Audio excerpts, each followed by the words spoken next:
Hi friends, എല്ലാവർക്കും one clip PSC YouTube ചാനലിലേക്ക് സ്വാഗതം. നമ്മുടെ ഇന്നത്തെ വീഡിയോ എന്ന് പറയുന്നത് LDC 2024 വേണ്ടി തയ്യാറെടുക്കുന്ന ഒരു ഉദ്യോഗാർത്ഥിയാണെങ്കിൽ നിങ്ങൾ ഉറപ്പായിട്ടും കണ്ടിരിക്കേണ്ട 75 ഹോട്ട് ടോപ്പിക്സുകളും 2021 മുതൽ 2024 വരെ PSC LD നിലവാരത്തിൽ ചോദിച്ച 21ഓളം ചോദ്യ പേപ്പറുകളും ഏറ്റവും ലേറ്റസ്റ്റ് ആയിട്ട് നടന്ന തിരുവനന്തപുരം LDC അതേപോലെ കൊല്ലം കണ്ണൂർ ഇവയും കൂടി ഇൻക്ലൂഡ് ചെയ്തുകൊണ്ടുള്ള ഒരു ക്വിക്ക് റിവിഷൻ സ്ട്രാറ്റജിയാണ് നമ്മുടെ LDC റാപ്പിഡ് റിവിഷൻ 2024. തുടക്കക്കാരായിട്ടൊരു ഉദ്യോഗാർത്ഥിക്ക് പോലും പെട്ടെന്ന് ഒരു 50 മാർക്കിലേക്ക് എത്താൻ പറ്റുന്ന തരത്തിലാണ് നമ്മൾ ഈ ഒരു സീരീസ് ചെയ്തിരിക്കുന്നത്. ഇനി കുറച്ച് നാളായിട്ട് പഠിക്കുന്ന ആളുകൾക്കാണെങ്കിലും അവർക്ക് എന്തായിരിക്കും ഇതൊരു റിവിഷൻ എന്ന് പറയുന്നത് ക്വിക്ക് റിവിഷൻ ആയിട്ട് നിങ്ങൾക്ക് എന്ത് ചെയ്യാൻ പറ്റും, എല്ലാ ടോപ്പിക്കുകളും സിലബസ് ഓറിയന്റഡ് ആയിട്ട് കംപ്ലീറ്റ് ആക്കാൻ പറ്റുന്ന തരത്തിലാണ് ചെയ്തിരിക്കുന്നത്. അപ്പോൾ ഇതുവരെയും നമ്മുടെ ക്ലാസ്സുകൾ കാണാത്തൊരു ഉദ്യോഗാർത്ഥിയാണ് കണ്ടുകൊണ്ടിരിക്കുന്നതെങ്കിൽ നിങ്ങൾക്ക് താഴെ വീഡിയോന്റെ ലിങ്ക് ഞാനൊന്ന് പിൻ ചെയ്തേക്കാം. ജസ്റ്റ് ഒന്ന് പോയി കാണാനായിട്ട് ശ്രമിക്കുക. ഇന്ന് നമ്മുടെ 8ാമത്തെ ക്ലാസ് ആണ്. ബാക്കി 7 ക്ലാസ്സുകളുടെയും ലിങ്ക് താഴെ ഉണ്ടാകും. ഒന്ന് പോയി കാണുക. അതിൻ്റെ കൂടെ തന്നെ നിങ്ങൾ എന്ത് ചെയ്യുക, ഈ വീഡിയോ കണ്ടതിന് ശേഷം ഇതിൻ്റെ നോട്ടിന് വേണ്ടിയിട്ട് താഴെ നിങ്ങൾക്ക് വൺ ക്ലിപ്പ് PSC എന്ന ടെലഗ്രാം ചാനലിൻ്റെ ലിങ്കും ഒന്ന് പിൻ ചെയ്തേക്കാം. അതിൽ കയറി കഴിഞ്ഞാൽ നിങ്ങൾക്ക് ക്ലാസ്സിൻ്റെ നോട്ട് അവിടെ അവൈലബിൾ ആയിരിക്കും. ടെലഗ്രാമിൽ ഫയൽസ് എന്ന് പറയുന്ന ആ ഒരു സെക്ഷനിൽ നോക്കിക്കഴിഞ്ഞാൽ ഇതുവരെ നമ്മൾ PSCക്ക് വേണ്ടിയിട്ട് നടത്തിയ എല്ലാ കാര്യങ്ങളും അതിൻ്റെ എല്ലാത്തിൻ്റെ നോട്ട്സ് അവിടെ അവൈലബിൾ ആയിരിക്കും. അപ്പോൾ അതും ഒന്ന് എന്ത് ചെയ്യുക, കാണാനോ അല്ലെങ്കിൽ വായിക്കാനോ നിങ്ങൾ നോക്കുക. വീഡിയോ നിങ്ങൾക്ക് ഇഷ്ടപ്പെടുകയാണെങ്കിൽ ഉറപ്പായിട്ടും ലൈക്ക് ചെയ്യുക. അതേപോലെ തന്നെ നിങ്ങളുടെ അഭിപ്രായം അത് എന്ത് തന്നെയാണെങ്കിലും താഴെ കമൻറ്റ് ബോക്സിൽ രേഖപ്പെടുത്തുക. അപ്പോൾ നമുക്ക് ഇന്നത്തെ പഠിക്കാനുള്ള ടോപ്പിക്ക് 8ാമത്തെ ദിവസത്തെ ടോപ്പിക്കാണ്. അപ്പോൾ നേരെ നമുക്ക് എന്തിലേക്ക് പോകാം, ടോപ്പിക്സിലേക്ക് പോകാം. ഓക്കെ അപ്പോൾ നമുക്ക് ആദ്യത്തെ ചോദ്യത്തിലേക്ക് പോകാം. നമ്മളിന്ന് പഠിക്കാൻ പോകുന്നത് ഇന്ത്യൻ കോൺസ്റ്റിറ്റ്യൂഷൻ ആണ്. അപ്പോൾ ആദ്യത്തെ ചോദ്യം, 1935 ഗവൺമെന്റ് ഓഫ് ഇന്ത്യ ആക്ട് വ്യവസ്ഥകളിൽ ഉൾപ്പെടാത്തത് ഏതെല്ലാം? ഈ ചോദ്യം എന്ന് പറയുന്നത് 2023 ജൂനിയർ പ്രൊജക്ട് അസിസ്റ്റന്റിന് ചോദിച്ച ചോദ്യമാണ്. 1935 ഗവൺമെന്റ് ഓഫ് ഇന്ത്യ ആക്ട് വ്യവസ്ഥകളിൽ ഉൾപ്പെടാത്തത് ഏതെല്ലാം? ഒന്നാമത്തെ ഓപ്ഷൻ, കേന്ദ്രത്തിൽ ദ്വിഭരണത്തിന് വ്യവസ്ഥ ചെയ്തു, പൂർണ്ണ സ്വരാജ് പ്രമേയം പാസാക്കി, ഇന്ത്യക്ക് ഡൊമീനിയൻ പദവി അനുവദിച്ചു, ഭരണ വിഷയങ്ങളെ ഫെഡറൽ ലിസ്റ്റ് എന്നും അതേപോലെ തന്നെ പ്രൊവിൻഷ്യൽ ലിസ്റ്റ് എന്നും കൺകറന്റ് ലിസ്റ്റ് എന്നും എന്നിങ്ങനെ 3ആയി തരംതിരിച്ചു. അപ്പോൾ ഇതിൻ്റെ അകത്ത് ഗവൺമെന്റ് ഓഫ് ഇന്ത്യ ആക്ട് എന്ന് പറയുന്നതുമായി ബന്ധപ്പെട്ട് വ്യവസ്ഥകളിൽ, അതായത് ഈ വ്യവസ്ഥകളിൽ ഉൾപ്പെടാത്തത് ഏതാണ് എന്നുള്ളതാണ് നമ്മൾ എടുത്ത് ചോദിച്ചേക്കുന്നത്. ഓക്കെ, അപ്പോൾ ഏതാണ്? 2ഉം 3ഉമാണ്. അതായത് പൂർണ്ണ സ്വരാജ്യ പ്രമേയം പാസാക്കി, ഇത് ഏതിൻ്റെ അകത്ത് വന്നേക്കണതല്ല, 1935 ഗവൺമെന്റ് ഓഫ് ഇന്ത്യ ആക്ടിൽ വന്നതല്ല. അതേപോലെ തന്നെ രണ്ടാമത്തെ അടുത്ത ഓപ്ഷൻ എന്ന് പറയുന്നത് ഉൾപ്പെടാത്തത്, ഇന്ത്യക്ക് ഡൊമീനിയൻ പദവി അനുവദിച്ചു. ഇത് രണ്ടുമാണ് ഇതിൻ്റെ അകത്ത് ഉൾപ്പെടാത്തത്. ഓക്കെ, അപ്പോൾ നമുക്ക് നോക്കാം ഗവൺമെന്റ് ഓഫ് ഇന്ത്യ ആക്ട് എന്താണ് എന്നുള്ളതിനെ കുറിച്ച്. ഇന്ത്യൻ ഭരണഘടന ഏറ്റവും കൂടുതൽ കടപ്പെട്ടിരിക്കുന്ന നിയമം എന്ന് പറയുന്നത്, ഇന്ത്യൻ ഭരണഘടന ഏറ്റവും കൂടുതൽ കടപ്പെട്ടിരിക്കുന്ന നിയമമാണ് ഏതെന്ന് പറയുന്നത്? Government of India act 1935. Okay അപ്പോൾ ഇന്ത്യൻ ഭരണഘടന ഏറ്റവും കൂടുതൽ കടപ്പെട്ടിരിക്കുന്നത് ഏതിനോടാണ്? 1935 government of India act. Indian ഭരണഘടനയുടെ ബ്ലൂ പ്രിന്റ് എന്നറിയപ്പെടുന്നത് ഏതാണ് എന്ന് ചോദിച്ചാൽ അതിൻ്റെ ഉത്തരവും ഏത് തന്നെയാണ്? ഗവൺമെന്റ് ഓഫ് ഇന്ത്യ ആക്ട് തന്നെയാണ് ഇന്ത്യൻ ഭരണഘടനയുടെ ബ്ലൂ പ്രിന്റ് എന്നറിയപ്പെടുന്നത്. ഇനി ഇന്ത്യക്ക് ഒരു ഫെഡറൽ സംവിധാനം നിർദ്ദേശിച്ച നിയമമാണ് ഗവൺമെന്റ് ഓഫ് ഇന്ത്യ ആക്ട്. കേന്ദ്രത്തിൽ ദ്വിഭരണത്തിന് വ്യവസ്ഥ ചെയ്തു. കേന്ദ്രത്തിൽ ദ്വിഭരണത്തിന് വ്യവസ്ഥ ചെയ്തത് അതും ഏത് തന്നെയാണ്? ഗവൺമെന്റ് ഓഫ് ഇന്ത്യ ആക്ട് ആണ് കേന്ദ്രത്തിൽ ദ്വിഭരണത്തിന് വ്യവസ്ഥ ചെയ്തത്. കേന്ദ്രത്തിൽ ദ്വിഭരണത്തിന്, അതായത് ഡയറാർക്കി വ്യവസ്ഥ ചെയ്തു. ഇനി പ്രവിശ്യകളിൽ ദ്വിമണ്ഡല സഭ വ്യവസ്ഥ ചെയ്തു. ഓക്കെ, പ്രവിശ്യകളിൽ ദ്വിമണ്ഡല സഭ എന്ത് ചെയ്തു? വ്യവസ്ഥ ചെയ്തു. അതായത് ബൈക്യാമറലിസം കൊണ്ടുവന്നത് ഏതാന്ന് ചോദിച്ചു കഴിഞ്ഞാൽ 1935 ഗവൺമെന്റ് ഓഫ് ഇന്ത്യ ആക്ട് പ്രകാരമാണ്. ഭരണവിഷയങ്ങളെ ഫെഡറൽ ലിസ്റ്റ് എന്നും പ്രൊവിൻഷ്യൽ കൺകറന്റ് ലിസ്റ്റ് എന്നും 3ആയി തരംതിരിച്ചു. അപ്പോൾ ഭരണവിഷയങ്ങളെ എങ്ങനെയൊക്കെയാ? ഫെഡറൽ ലിസ്റ്റ് എന്നും പ്രൊവിൻഷ്യൽ ലിസ്റ്റ് എന്നും കൺകറന്റ് ലിസ്റ്റ് എന്നും 3ആയിട്ട് തരംതിരിച്ചത് ഗവൺമെന്റ് ഓഫ് ഇന്ത്യ ആക്ട് 1935 ആണ്. Reserve bank of India, federal കോടതി എന്നിവ സ്ഥാപിക്കുന്നതിന് വ്യവസ്ഥ ചെയ്തതും ഗവൺമെന്റ് ഓഫ് ഇന്ത്യ ആക്ട് 1935. ബർമയെ ഇന്ത്യയിൽ നിന്നും വേർപെടുത്തിയ നിയമം 1935 ഗവൺമെന്റ് ഓഫ് ഇന്ത്യ ആക്ട് ആണ്. ഈ ഗവൺമെന്റ് ഓഫ് ഇന്ത്യ ആക്ടിന്റെ ശില്പി ആരാന്ന് ചോദിച്ചു കഴിഞ്ഞാൽ ആരാണ്? അതായത് ശില്പി ആരാണ് എന്ന് ചോദിച്ചു കഴിഞ്ഞാൽ ശില്പി ആരാണ്? സർ സാമുവൽ ഹോയർ ആണ്. ഓക്കെ, ശില്പി ആരാന്ന് ചോദിച്ചാൽ സർ സാമുവൽ ഹോയർ ആണ്. ഗവൺമെന്റ് ഓഫ് ഇന്ത്യ ആക്ടിന്റെ ശില്പി എന്നറിയപ്പെടുന്നത് സർ സാമുവൽ ഹോയർ. ഇന്ത്യൻ ഭരണഘടനയുടെ നിർമ്മാണ സഭയുടെ സമിതി അധ്യക്ഷൻ ആരായിരുന്നു വ്യക്തി എന്നാണ് അടുത്ത ചോദ്യം. ഇത് ഖാദി ബോർഡ് LDC 2023 ചോദിച്ച ചോദ്യമാണ്. ഇന്ത്യൻ ഭരണഘടനയുടെ നിർമ്മാണ സഭയുടെ സമിതി അധ്യക്ഷനായിരുന്ന വ്യക്തി ആരാണ്? ഒത്തിരി എക്സാമുകളിൽ ആവർത്തിച്ചു വന്നൊരു ചോദ്യമാണിതെന്ന് പറയുന്നത്. ഏറ്റവും ലേറ്റസ്റ്റ് ആയിട്ട് ചോദിച്ചത് ഖാദി ബോർഡ് LDCക്കാണ് ഏറ്റവും ലാസ്റ്റ് ആയിട്ട് ചോദിച്ചത്. 9ഓളം എക്സാമുകൾ 2021 മുതൽ 24 വരെയും എന്ത് ചെയ്തിട്ടുണ്ട്? ഈ ഒരു സെയിം ചോദ്യം റിപ്പീറ്റ് ആണ്. ഓക്കെ, അപ്പോൾ ഇന്ത്യൻ ഭരണഘടന നിർമ്മാണ സഭയുടെ സമിതി അധ്യക്ഷനായിരുന്ന വ്യക്തി ആരാന്ന് ചോദിച്ചാൽ ആരാണ്? ഡോക്ടർ രാജേന്ദ്ര പ്രസാദ് ആണ്. ആരാണ്?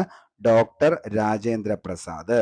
ഭരണഘടനയുടെ നിർമ്മാണ സഭയുടെ സ്ഥിരം അധ്യക്ഷനായി ഡോക്ടർ രാജേന്ദ്ര പ്രസാദ് തെരഞ്ഞെടുക്കപ്പെട്ടത് എന്നാണ് എന്ന് ചോദിച്ചു കഴിഞ്ഞാൽ 1946 ഡിസംബർ 11 നമുക്കറിയാം ഭരണഘടനാ നിയമനിർമ്മാണ സഭ എന്നാണ് രൂപീകരിച്ചത്.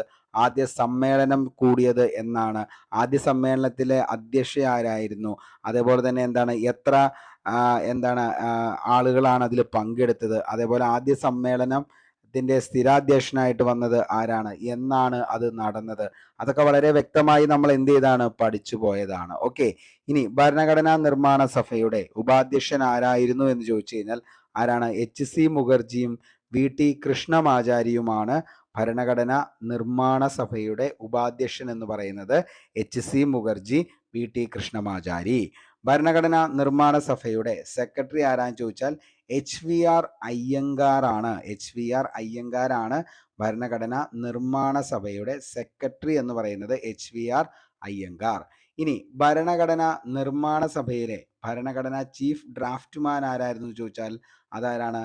അത് SN മുഖർജി ആണ്. ഓക്കെ, അപ്പോൾ SN മുഖർജി ആണ് ഭരണഘടനാ നിർമ്മാണ സഭയിലെ ഭരണഘടനാ ചീഫ് ഡ്രാഫ്റ്റ്മാൻ ആണ് SN മുഖർജി. ഇന്ത്യൻ ഭരണഘടന എഴുതി തയ്യാറാക്കിയ വ്യക്തി ആരാന്ന് ചോദിച്ചു കഴിഞ്ഞാൽ അതാരാണ്? അതായത് കയ്യെഴുത്ത് പ്രതി ആരാണ് നിലവില് കയ്യെഴുത്തു പ്രതി തയ്യാറാക്കിയതെന്ന് ചോദിച്ചു കഴിഞ്ഞാൽ അതാണ് ആരെന്ന് പറയുന്നത്? പ്രേം ബിഹാരി നരൈൻ റെയ്സ്ദ. പ്രേം ബിഹാരി നരൈൻ റെയ്സ്ദയാണ് ഇന്ത്യൻ ഭരണഘടനയുടെ കയ്യെഴുത്തു പ്രതി, അല്ലെങ്കിൽ എന്താ അതിന് പറയുന്നത്? ഇന്ത്യൻ ഭരണഘടന എഴുതി തയ്യാറാക്കിയ വ്യക്തിയാണ് പ്രേം ബിഹാരി നരൈൻ റെയ്സ്ദ. ഇന്ത്യൻ ഭരണഘടനയുടെ ഹിന്ദി കയ്യെഴുത്തു പ്രതി തയ്യാറാക്കിയത് ആരാന്ന് ചോദിച്ചാൽ അത് വസന്ത കൃഷ്ണ വൈദ്യയാണ്. ഓക്കെ, ആരാണ്? വസന്ത് കൃഷ്ണ വൈദ്യയാണ് ഹിന്ദി കയ്യെഴുത്തു പ്രതി ഇന്ത്യൻ കോൺസ്റ്റിറ്റ്യൂഷന്റെ തയ്യാറാക്കിയത്. നമുക്കറിയാം ഏറ്റവും കൂടുതൽ PSC ചോദിച്ചേക്കുന്ന ഒരു ചോദ്യമാണ് ഭരണഘടനയുടെ കവർ പേജ് അല്ലെങ്കിൽ ലേ ഔട്ട് എന്നിവ തയ്യാറാക്കിയത് ആരാണ് എന്ന് ചോദിച്ചു കഴിഞ്ഞാൽ ആരാണ്? നന്ദലാൽ ബോസ് ആണ്. 2017 LDCയിൽ ചോദിച്ചൊരു ചോദ്യം എന്ന് പറയുന്നത്, അതായത് എറണാകുളം ഡിസ്ട്രിക്റ്റിൽ ചോദിച്ച ചോദ്യമാണ്. അതായത് നമ്മുടെ ഗ്രാമീണ ചെണ്ടക്കാരൻ എന്ന് പറയുന്ന ചിത്രം താഴെ പറയുന്നവയിൽ ആരാണ് വരച്ചത് എന്ന് ചോദിച്ചൊരു ചോദ്യം ചോദിച്ചു. അതാണ് പല ഉദ്യോഗാർത്ഥികളെയും ആ ലിസ്റ്റിൽ നിന്ന് തന്നെ എന്ത് ചെയ്യാനായിട്ട് പറ്റിയത്? പുറന്തള്ളാനായിട്ട് കാരണക്കാരായിട്ട് ഒരു ചോദ്യമാണ് അത്. അന്നത് ഡിസ്റ്റ് ക്വസ്റ്റ്യൻ ആയിരുന്നു, ഗ്രാമീണ ചെണ്ടക്കാരൻ. പിന്നീട് അത് വില്ലേജ് ഡ്രമ്മർ എന്ന പേരിലും ചോദിച്ചു. അപ്പോൾ അതിന്റെ ആ ഒരു ചിത്രം വരച്ചത് ആരാണെന്ന് ചോദിച്ചാൽ അതിന്റെ ഉത്തരവും ആര് തന്നെയാ? നന്ദലാൽ ബോസ് ആണ്. അപ്പോൾ ഭരണഘടനയുടെ കവർ പേജ്, ലേ ഔട്ട് എന്നിവ തയ്യാറാക്കിയത് Nandalal Bose. Nandalal Bose very very important ആണ്. ഓക്കെ, ഇനി ഭരണഘടനാ നിർമ്മാണ സഭയിലെ ആംഗ്ലോ ഇന്ത്യൻ പ്രതിനിധി Frank Anthony, H Prater, HVN Collins. Okay, അപ്പോൾ ഭരണഘടനാ നിർമ്മാണ സഭയിലെ ആംഗ്ലോ ഇന്ത്യൻ പ്രതിനിധികളാണ് Frank Anthony, HN Prater, HVN Collins എന്നിവരാണ് ഭരണഘടനാ നിർമ്മാണ സഭയിലെ ആംഗ്ലോ ഇന്ത്യൻ പ്രതിനിധികൾ. ഭരണഘടനാ നിർമ്മാണ സഭയിൽ അംഗമായ ഏക മുസ്ലിം വനിതയാണ് ബീഗം ഐസ റസൂൽ. ചോദിച്ചിട്ടുണ്ട് ഭരണഘടനാ നിർമ്മാണ സഭയിൽ അംഗമായ ഏക മുസ്ലിം വനിത ചോദിച്ചു കഴിഞ്ഞാൽ മകളെ അതാണ് ഐസ റസൂലാണ് ഭരണഘടനാ നിർമ്മാണ സഭയിൽ അംഗമായ ഏക മുസ്ലിം വനിത. ഭരണഘടനാ നിർമ്മാണ സഭയുമായി ബന്ധപ്പെട്ട ശരിയായ പ്രസ്താവനകൾ ഏതെല്ലാം? ഓക്കെ, ഭരണഘടനാ നിർമ്മാണ സഭയുടെ ആദ്യ യോഗം ചേർന്നത് 1946 ഡിസംബർ 9. പ്രായപൂർത്തി വോട്ടവകാശത്തിന്റെ അടിസ്ഥാനത്തിലാണ് ഭരണഘടനാ നിയമനിർമ്മാണ സഭ അംഗങ്ങളെ തിരഞ്ഞെടുക്കുന്നത്. അടുത്തത് 1946 ലക്ഷ്യപ്രമേയം അവതരിപ്പിച്ചത് ജവഹർലാൽ നെഹ്റു ആണ്. അപ്പോൾ ഭരണഘടനാ നിർമ്മാണ സഭയുമായി ബന്ധപ്പെട്ട ശരിയായ പ്രസ്താവന എന്ന് പറയുന്നത് ഇതിൻ്റെ ഏതൊക്കെയാ? 1ഉം 3ഉമാണ്. ഓക്കെ, 1ഉം 3ഉം. അതായത് ഭരണഘടനാ നിർമ്മാണ സഭയുടെ ആദ്യ യോഗം ചേർന്നത് ശരിയാണ് 1946 ഡിസംബർ 9-നാണ്. അതേപോലെ തന്നെ എന്താണ് 1946 ലക്ഷ്യപ്രമേയം അവതരിപ്പിച്ചു. അതാണ് പിന്നീട് എന്തായിട്ട് മാറിയത്? ഇന്ത്യൻ കോൺസ്റ്റിറ്റ്യൂഷന്റെ ആമുഖമായിട്ട് മാറിയത് ഏതാന്ന് ചോദിച്ചാൽ അത് ഈ പറയുന്ന ലക്ഷ്യപ്രമേയമാണ്. ഭരണഘടനാ നിർമ്മാണ സഭ രൂപീകൃതമാകാൻ കാരണമായ ദൗത്യമായിരുന്നു ഏതെന്ന് പറയുന്നത് ക്യാബിനറ്റ് മിഷൻ. ഹോട്ട് ടോപ്പിക്സിൽ നമ്മൾ വളരെ വ്യക്തമായി പറഞ്ഞു പോയേക്കണത് ഈ ടോപ്പിക്സ് ഒക്കെ.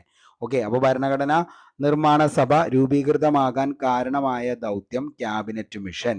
തെരഞ്ഞെടുക്കപ്പെട്ട അംഗങ്ങളും നാമനിർദ്ദേശം ചെയ്യപ്പെട്ട അംഗങ്ങളും അടങ്ങുന്നതായിരുന്നു ഇന്ത്യയുടെ ഭരണഘടനാ നിർമ്മാണ സഭ.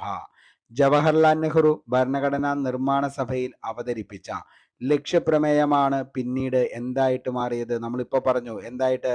ആമുഖമായിട്ട് മാറിയത്. അപ്പോൾ ജവഹർലാൽ നെഹ്റു ഭരണഘടനാ നിർമ്മാണ സഭയിൽ അവതരിപ്പിച്ച ലക്ഷ്യപ്രമേയമാണ് ഭരണഘടനയുടെ ആമുഖമായി മാറിയത്. ജവഹർലാൽ നെഹ്റു ഭരണഘടനാ നിർമ്മാണ സഭയിൽ ലക്ഷ്യപ്രമേയം അവതരിപ്പിച്ചത് മോസ്റ്റ്ലി റിപ്പീറ്റഡ് ആയിട്ടുള്ള ഒരു ചോദ്യമാണ് ഇത്. കാരണം എന്താണെന്ന് വെച്ച് കഴിഞ്ഞാൽ ഈ ഒരു ചോദ്യം ഇന്ത്യൻ കോൺസ്റ്റിറ്റ്യൂഷനുമായി ബന്ധപ്പെട്ട് ഡിഗ്രി ലെവലിൽ ചോദിക്കാറുണ്ട്, LDC ലെവലിൽ ചോദിക്കാറുണ്ട്, LGS ലെവലിലും ചോദിക്കാറുണ്ട്. ലക്ഷ്യപ്രമേയം അവതരിപ്പിച്ചത് ആരാന്ന് ചോദിക്കാറുണ്ട്, അതേപോലെ അവതരിപ്പിച്ച വർഷം, അതേപോലെ തന്നെ തീയതി എന്നാന്ന് ചോദിക്കാറുണ്ട്. 46 ഡിസംബർ 13. ജവഹർലാൽ നെഹ്റു അവതരിപ്പിച്ച ലക്ഷ്യപ്രമേയം ഭരണഘടനാ നിർമ്മാണ സഭ എന്നാണ് പാസ്സാക്കിയത് എന്ന് ചോദിച്ചു കഴിഞ്ഞാൽ 1947 ജനുവരി 22. ലോകത്തിലെ ഏറ്റവും ലിഖിത ഭരണഘടനയുള്ള രാജ്യം ഏതാന്ന് ചോദിച്ചാൽ അത് ഇന്ത്യൻ കോൺസ്റ്റിറ്റ്യൂഷൻ ആണ്. ഇന്ത്യൻ ഭരണഘടനയുടെ ഭാഗികമായി അയവുള്ളതും എന്നാൽ ഭാഗികമായി എന്താണ് ദൃഢവുമാണ്. അതായത് ഇന്ത്യൻ കോൺസ്റ്റിറ്റ്യൂഷൻ എന്ന് പറയുന്നത് റിജിഡ് ആൻഡ് ഫ്ലെക്സിബിൾ ആണ്. അതായത് ഭയങ്കര കട്ടിയുള്ളതും എന്നാൽ എന്താണ് അയവുള്ളതുമായിട്ടുള്ള ഒരു ഭരണഘടനയുള്ള രാജ്യമാണ് ആരുടെ? ഇന്ത്യ എന്ന് പറയുന്നത്.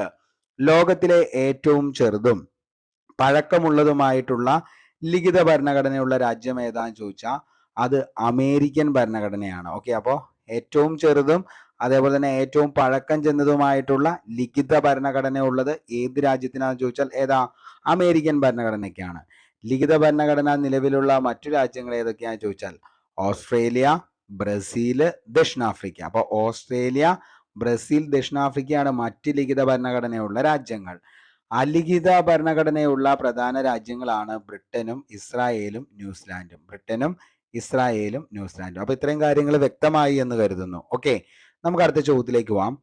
ഡ്രാഫ്റ്റ് കമ്മിറ്റിയിൽ എത്ര അംഗങ്ങളാണുള്ളത്? അതായത് ഡ്രാഫ്റ്റിംഗ് കമ്മിറ്റിയിൽ എത്ര അംഗങ്ങളാണ് ഉണ്ടായത്?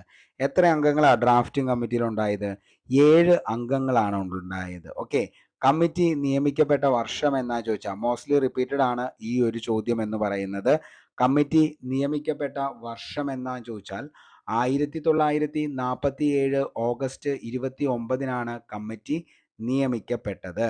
കമ്മിറ്റിയിലെ അംഗങ്ങൾ എത്രയാണെന്ന് ചോദിച്ചാൽ 7 പേരാണ്. നമ്മൾ കുറച്ചു മുമ്പ് പറഞ്ഞു ഡ്രാഫ്റ്റിംഗ് കമ്മിറ്റിയുടെ ചെയർമാൻ ആരായിരുന്നു എന്ന് ചോദിച്ചാൽ ആരാണ് ഡ്രാഫ്റ്റിംഗ് കമ്മിറ്റിയുടെ ചെയർമാൻ? മോസ്റ്റ്ലി റിപ്പീറ്റഡ് ആണ് ഈ ഒരു ചോദ്യം. ഡ്രാഫ്റ്റിംഗ് കമ്മിറ്റിയുടെ ചെയർമാൻ എന്നറിയപ്പെടുന്നത് ആരാണ്? ഡോക്ടർ BR അംബേദ്കർ ആണ്.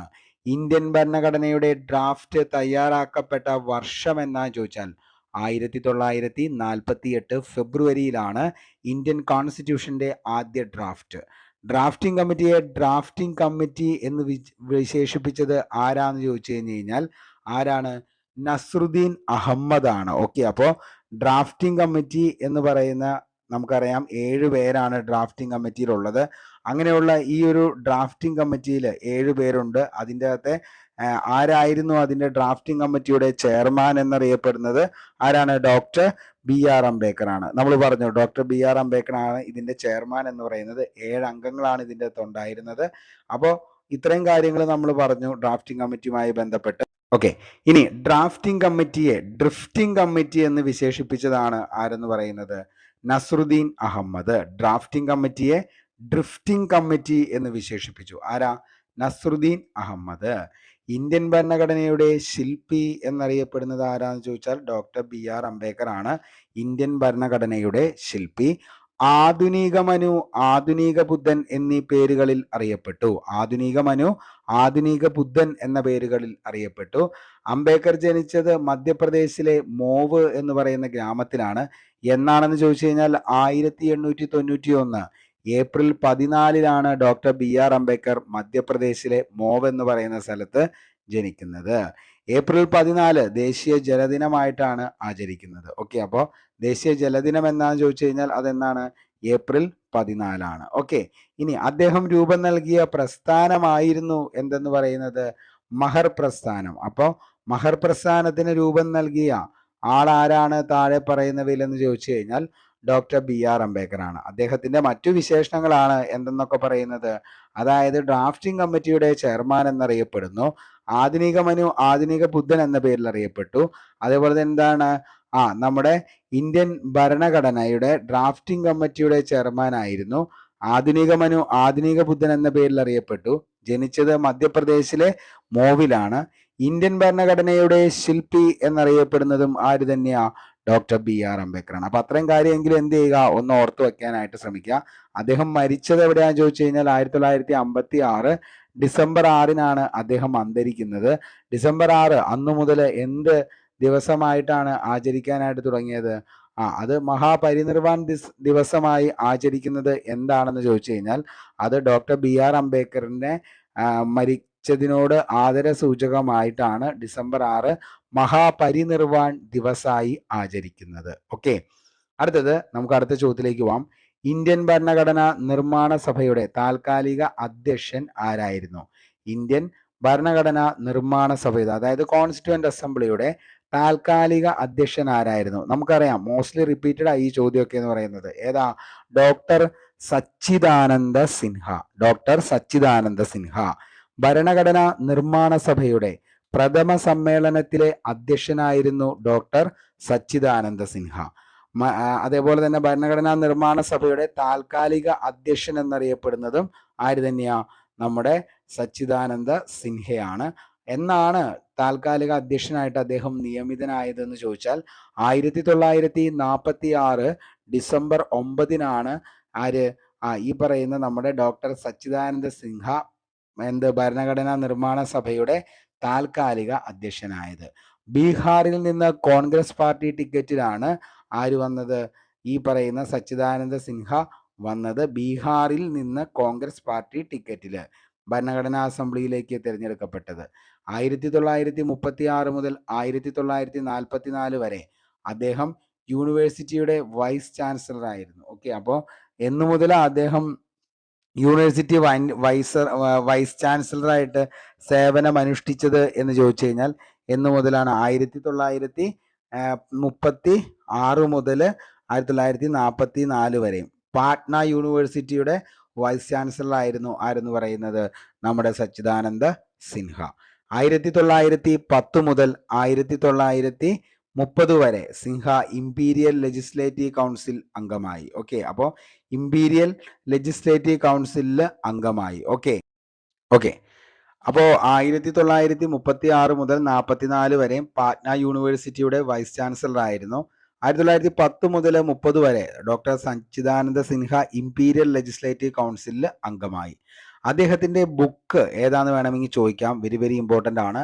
സം എമിനന്റ് ബീഹാർ കണ്ടംപററീസ് എന്ന് പറയുന്നതാണ് അദ്ദേഹത്തിന്റെ ബുക്ക് എന്ന് പറയുന്നത്. ചിലപ്പോൾ എങ്ങാനും ചോദിക്കാം, ഒരു റാങ്ക് മേക്കിംഗ് ആയിട്ട് നമുക്ക് അവിടെ കിടക്കും. ഓക്കെ, അപ്പോൾ അദ്ദേഹത്തിന്റെ ബുക്കാണ് some eminent Bihar contemporaries. Okay, Indian ഭരണഘടന ശില്പി എന്നറിയപ്പെടുന്നത് ആരാണ് എന്ന് ചോദിച്ചു കഴിഞ്ഞാൽ ഇന്ത്യൻ ഭരണഘടനയുടെ ശില്പി എന്നറിയപ്പെടുന്നത് ആരാണ്? ഡോക്ടർ BR അംബേദ്കർ ആണ് ഇന്ത്യൻ ഭരണഘടനയുടെ ശില്പി. ലണ്ടനിൽ 3 വട്ടമേശ സമ്മേളനങ്ങളിലും പങ്കെടുത്ത ഇന്ത്യക്കാരൻ ആരാന്ന് ചോദിച്ചാൽ അതിന്റെ ഉത്തരവും ആര് തന്നെയാ? ഡോക്ടർ BR അംബേദ്കർ ആണ് ലണ്ടനിൽ 3 വട്ടമേശ സമ്മേളനങ്ങളിലും പങ്കെടുത്ത ഇന്ത്യക്കാരൻ. മഹർ പ്രസ്ഥാനത്തിന് രൂപം നൽകിയ വ്യക്തിയാണ്. മഹർ പ്രസ്ഥാനത്തിന് രൂപം നൽകി. അതേപോലെ അംബേദ്കർ സ്ഥാപിച്ച സംഘടനയാണ് ബഹിഷ്കൃത ഭാരത്. ബഹിഷ്കൃത ഭാരത് ഹിതകാരിണി സഭ. അത് സ്ഥാപിച്ചത് 1924 അപ്പോൾ അംബേദ്കർ സ്ഥാപിച്ച സംഘടനയാണ് ബഹിഷ്കൃത ഹിതകാരിണി സഭ എന്ന് പറയുന്നത്. 1924 ഡോക്ടർ BR അംബേദ്കർ സ്ഥാപിക്കുന്നത്. അംബേദ്കർ ആരംഭിച്ച പ്രസിദ്ധീകരണങ്ങളാണ് മൂക്ക് നായകും അതേപോലെ തന്നെ ബഹിഷ്കൃത ഭാരതം. അംബേദ്കർ ആരംഭിച്ച പ്രസിദ്ധീകരണങ്ങളാണ് മൂക്ക് നായക് അതേപോലെ ബഹിഷ്കൃത ഭാരത്. അദ്ദേഹത്തിന്റെ അന്ത്യവിശ്രമ സ്ഥലം സ്ഥിതി ചെയ്യുന്നത് ചൈത്യഭൂമിയിലാണ്. അദ്ദേഹത്തിന്റെ അന്ത്യവിശ്രമ സ്ഥലം സ്ഥിതി ചെയ്യുന്നത്. ചരിത്രത്തിന് ഒരിക്കലും മറക്കാൻ കഴിയാത്ത വ്യക്തി എന്ന് അംബേദ്കറെ വിശേഷിപ്പിച്ചത് ആരാണ് എന്ന് ചോദിച്ചു കഴിഞ്ഞാൽ അതിന്റെ ഉത്തരം ഗാന്ധിജിയാണ്. ചരിത്രത്തിന് ഒരിക്കലും മറക്കാൻ കഴിയാത്ത വ്യക്തി അല്ലെങ്കിൽ മനുഷ്യൻ എന്ന് അംബേദ്കറെ വിശേഷിപ്പിച്ചത് ഗാന്ധിജിയാണ്. 1990 മരണാനന്തര ബഹുമതിയായി ഭാരതരത്നം നൽകി രാഷ്ട്രം അദ്ദേഹത്തെ ആദരിച്ചു. ഓക്കെ, അപ്പോൾ എന്നാണ് 1990 അദ്ദേഹത്തെ അദ്ദേഹത്തിന് ഭാരതരത്നം മരണാനന്തര ബഹുമതിയായിട്ട് 1990 ഭാരതരത്നം നൽകി രാഷ്ട്രം അദ്ദേഹത്തെ ആദരിച്ചു. Doctor Baba Saheb Ambedkar house memorial സ്ഥിതി ചെയ്യുന്നത് എവിടെയാണെന്ന് ചോദിച്ചാൽ അത് ലണ്ടനിലാണ്. Doctor Baba Saheb Ambedkar house memorial സ്ഥിതി ചെയ്യുന്നത് London. Doctor Ambedkar national memorial സ്ഥിതി ചെയ്യുന്നത് എവിടെയാണെന്ന് ചോദിച്ചു കഴിഞ്ഞാൽ അതെവിടെയാണ്? അത് നമ്മുടെ ന്യൂഡൽഹിയിലാണ് സ്ഥിതി ചെയ്യുന്നത്. ഓക്കെ, അപ്പോൾ ഇമ്പോർട്ടൻ്റ് ആണ്, ഇത് എപ്പോഴും ചോദിക്കാറുള്ള ചോദ്യങ്ങളാണ് ഇതെല്ലാം. അദ്ദേഹത്തോടുള്ള ആദര സൂചകമായി 2015 125 ജന്മദിനത്തിലാണ് 10 രൂപയുടെയും 125 രൂപയുടെയും നാണയങ്ങൾ എന്ത് ചെയ്യുകയാണ്? പുറത്തിറക്കുകയാണ്. ഓക്കെ, അപ്പോൾ അദ്ദേഹത്തോടുള്ള ആദര സൂചകമായി 2015 125 രൂപയുടെയും 125 ജന്മദിനത്തിൽ 125 രൂപയുടെയും അതേപോലെ 10 രൂപയുടെയും നാണയങ്ങളാണ് നമ്മുടെ സർക്കാർ പുറത്തിറക്കിയത്. അംബേദ്കറിന്റെ പ്രധാന കൃതികൾ ഏതൊക്കെയാണെന്ന് ചോദിച്ചാൽ ഒന്നാമത്തെയാണ് വെയിറ്റിംഗ് ഫോർ വിസ. ഇത് നമ്മളെല്ലാവരും കേട്ടേക്കണ ഒരു കൃതിയാണ്, വെയിറ്റിംഗ് ഫോർ വിസ. അടുത്തതാണ് അൺടച്ചബിൾസ് എന്ന് പറയുന്നത് ആരുടെയാ? നമ്മുടെ ഡോക്ടർ BR അംബേദ്കറിന്റെ കൃതിയാണ് അൺടച്ചബിൾസ്. അടുത്തത് ബുദ്ധ ആൻഡ് ഹിസ് ധർമ്മ ആരുടെയാ? BR അംബേദ്കറിന്റെ കൃതിയാണ് Buddha and his Dhamma. Who were Shudras എന്ന് പറയുന്നത് ആരുടെയാണ്? ഡോക്ടർ BR അംബേദ്കറിന്റെ കൃതിയാണ്. ഇവയെല്ലാം മോസ്റ്റ്ലി റിപ്പീറ്റഡ് ആണ്. Waiting for a visa, untouchables, Buddha and his Dhamma, who were Shudras. അപ്പൊ ഇത്രയും കാര്യങ്ങൾ എന്ത് ചെയ്യുക? ഒന്ന് ഓർത്ത് വച്ചേക്കുക. അടുത്ത ചോദ്യത്തിലേക്ക് പോവാം. ഇന്ത്യൻ ഭരണഘടനാ ദിനമായി ആചരിക്കുന്നത് എന്നാണ്. ബേസ് ചോദ്യമാണ്, പക്ഷെ തെറ്റിച്ചു കഴിഞ്ഞാൽ പിന്നെ ആ ഒരു ലിസ്റ്റിൽ പോലും വരാൻ പറ്റത്തില്ല. ഓക്കെ, അപ്പോൾ ഇന്ത്യൻ ഭരണഘടനാ ദിനമായി ആചരിക്കുന്നത് എന്നാന്ന് ചോദിച്ചാൽ ദേശീയ നിയമ ദിനമായി ആഘോഷിക്കുന്നത് നവംബർ 26 അതേപോലെ തന്നെ ദേശീയ ഭരണഘടനാ ദിനമായി ആഘോഷിക്കുന്നത് എന്നാന്ന് ചോദിച്ചാൽ അത് നവംബർ 26 ഓക്കെ, 1929 ഡിസംബർ 31. നമുക്കറിയാം 1921 ഡിസംബർ 31 അർദ്ധരാത്രിയിൽ ലാഹോർ കോൺഗ്രസ് സമ്മേളനത്തിൽ പാസാക്കിയ എന്താണ്? പൂർണ്ണ സ്വരാജ് തീരുമാനത്തെ തുടർന്ന് 1930 ജനുവരി 26 ഇന്ത്യയുടെ 1ാം സ്വാതന്ത്ര്യ ദിനമായിട്ടാണ് ആഘോഷിച്ചത്. ഓക്കെ, അപ്പോൾ 1929 ഡിസംബർ 31 അർദ്ധരാത്രിയിൽ ലാഹോർ കോൺഗ്രസ് സമ്മേളനത്തിൽ പാസാക്കിയ പൂർണ്ണ സ്വരാജ് തീരുമാനത്തെ തുടർന്ന് 1930 ജനുവരി 26 ഇന്ത്യയുടെ 1ാം സ്വാതന്ത്ര്യ ദിനമായി ആഘോഷിച്ചു. ഇതിന്റെ ഓർമ്മയ്ക്കാണ് ജനുവരി 26 എന്തായിട്ട്? റിപ്പബ്ലിക് ദിനമായിട്ട് ആചരിക്കുന്നത്. അപ്പോൾ ഇതിന്റെ ഓർമ്മയ്ക്ക് എന്തായിട്ടാണ്? റിപ്പബ്ലിക് ദിനമായിട്ട് ആചരിച്ചു. അടുത്തത് ഭരണഘടനാ നിർമ്മാണ സമിതി ഭരണഘടന അംഗീകരിച്ച വർഷം എന്നാന്ന് ചോദിച്ചാൽ 1949 നവംബർ 26. ഭരണഘടനാ നിർമ്മാണ സഭ ഇന്ത്യയുടെ നിയമനിർമ്മാണ സഭയായി മാറിയത് 47 ഓഗസ്റ്റ് 14 അർദ്ധരാത്രിയിലാണ്. ഓക്കെ, ഒരു നിയമനിർമ്മാണ സഭ എന്ന നിലയ്ക്ക് ഭരണഘടനാ നിയമനിർമ്മാണ സഭ ആദ്യമായി സമ്മേളിച്ചത് എന്നാന്ന് ചോദിച്ചു കഴിഞ്ഞാൽ അത് 1947 നവംബർ 17. ഓക്കെ, ഈ ഒരു സ്റ്റേറ്റ്മെന്റ് ലെവലിലൊക്കെയാണ് ചിലപ്പോൾ ഓർത്തു വെച്ചാൽ ഒരു മാർക്ക് അവിടെ നമുക്ക് ലഭിക്കും. ഇന്ത്യൻ ഭരണഘടന സ്വീകരിക്കപ്പെട്ടത് എന്നാണ് എന്ന് ചോദിച്ചു കഴിഞ്ഞാൽ അതെന്നാ? 1949 നവംബർ 26. ഭരണഘടനാ നിർമ്മാണ സഭയുടെ അവസാന സമ്മേളനം നടന്നത് 1950 ജനുവരി 24-നാണ് ഭരണഘടനാ നിർമ്മാണ സഭയുടെ അവസാന സമ്മേളനം നടന്നത്. അവസാന സമ്മേളനമാണ് കേട്ടോ, 50 ജനുവരി 24. ഇന്ത്യൻ ഭരണഘടന നിലവിൽ വന്നത് 1950 ജനുവരി 26. ഇന്ത്യ റിപ്പബ്ലിക് ആയത് 1950 ജനുവരി 26. ഇന്ത്യൻ ഭരണഘടനാ നിർമ്മാണ സഭയുടെ ആദ്യ സമ്മേളന വേദിയായ കോൺസ്റ്റിറ്റ്യൂഷൻ ഹാള് സ്ഥിതി ചെയ്യുന്നത് എവിടെയാണ് എന്ന് ചോദിച്ചു കഴിഞ്ഞാൽ അതിൻ്റെ ഉത്തരം ഏതാണ്? ഡൽഹിയിലാണ്. ഇന്ത്യ റിപ്പബ്ലിക് ആയതിന് 1950 ജനുവരി 26 ഇന്ത്യൻ ഭരണഘടന നിർമ്മാണ സഭയുടെ ആദ്യ സമ്മേളന വേദിയായ കോൺസ്റ്റിറ്റ്യൂഷൻ ഹാള് സ്ഥിതി ചെയ്യുന്നത് എവിടെയാണ് എന്ന് ചോദിച്ചു കഴിഞ്ഞാൽ അത് എവിടെയാണ് മക്കളെ? ഡൽഹിയിലാണ് സ്ഥിതി ചെയ്യുന്നത്. എവിടെയാണ്? ഡൽഹി. ഇനി ഭരണഘടനാ നിർമ്മാണ സഭയുടെ പ്രഥമ സമ്മേളനത്തിന്റെ വേദിയായിരുന്നു പാർലമെന്റിലെ സെൻട്രൽ ഹാള്.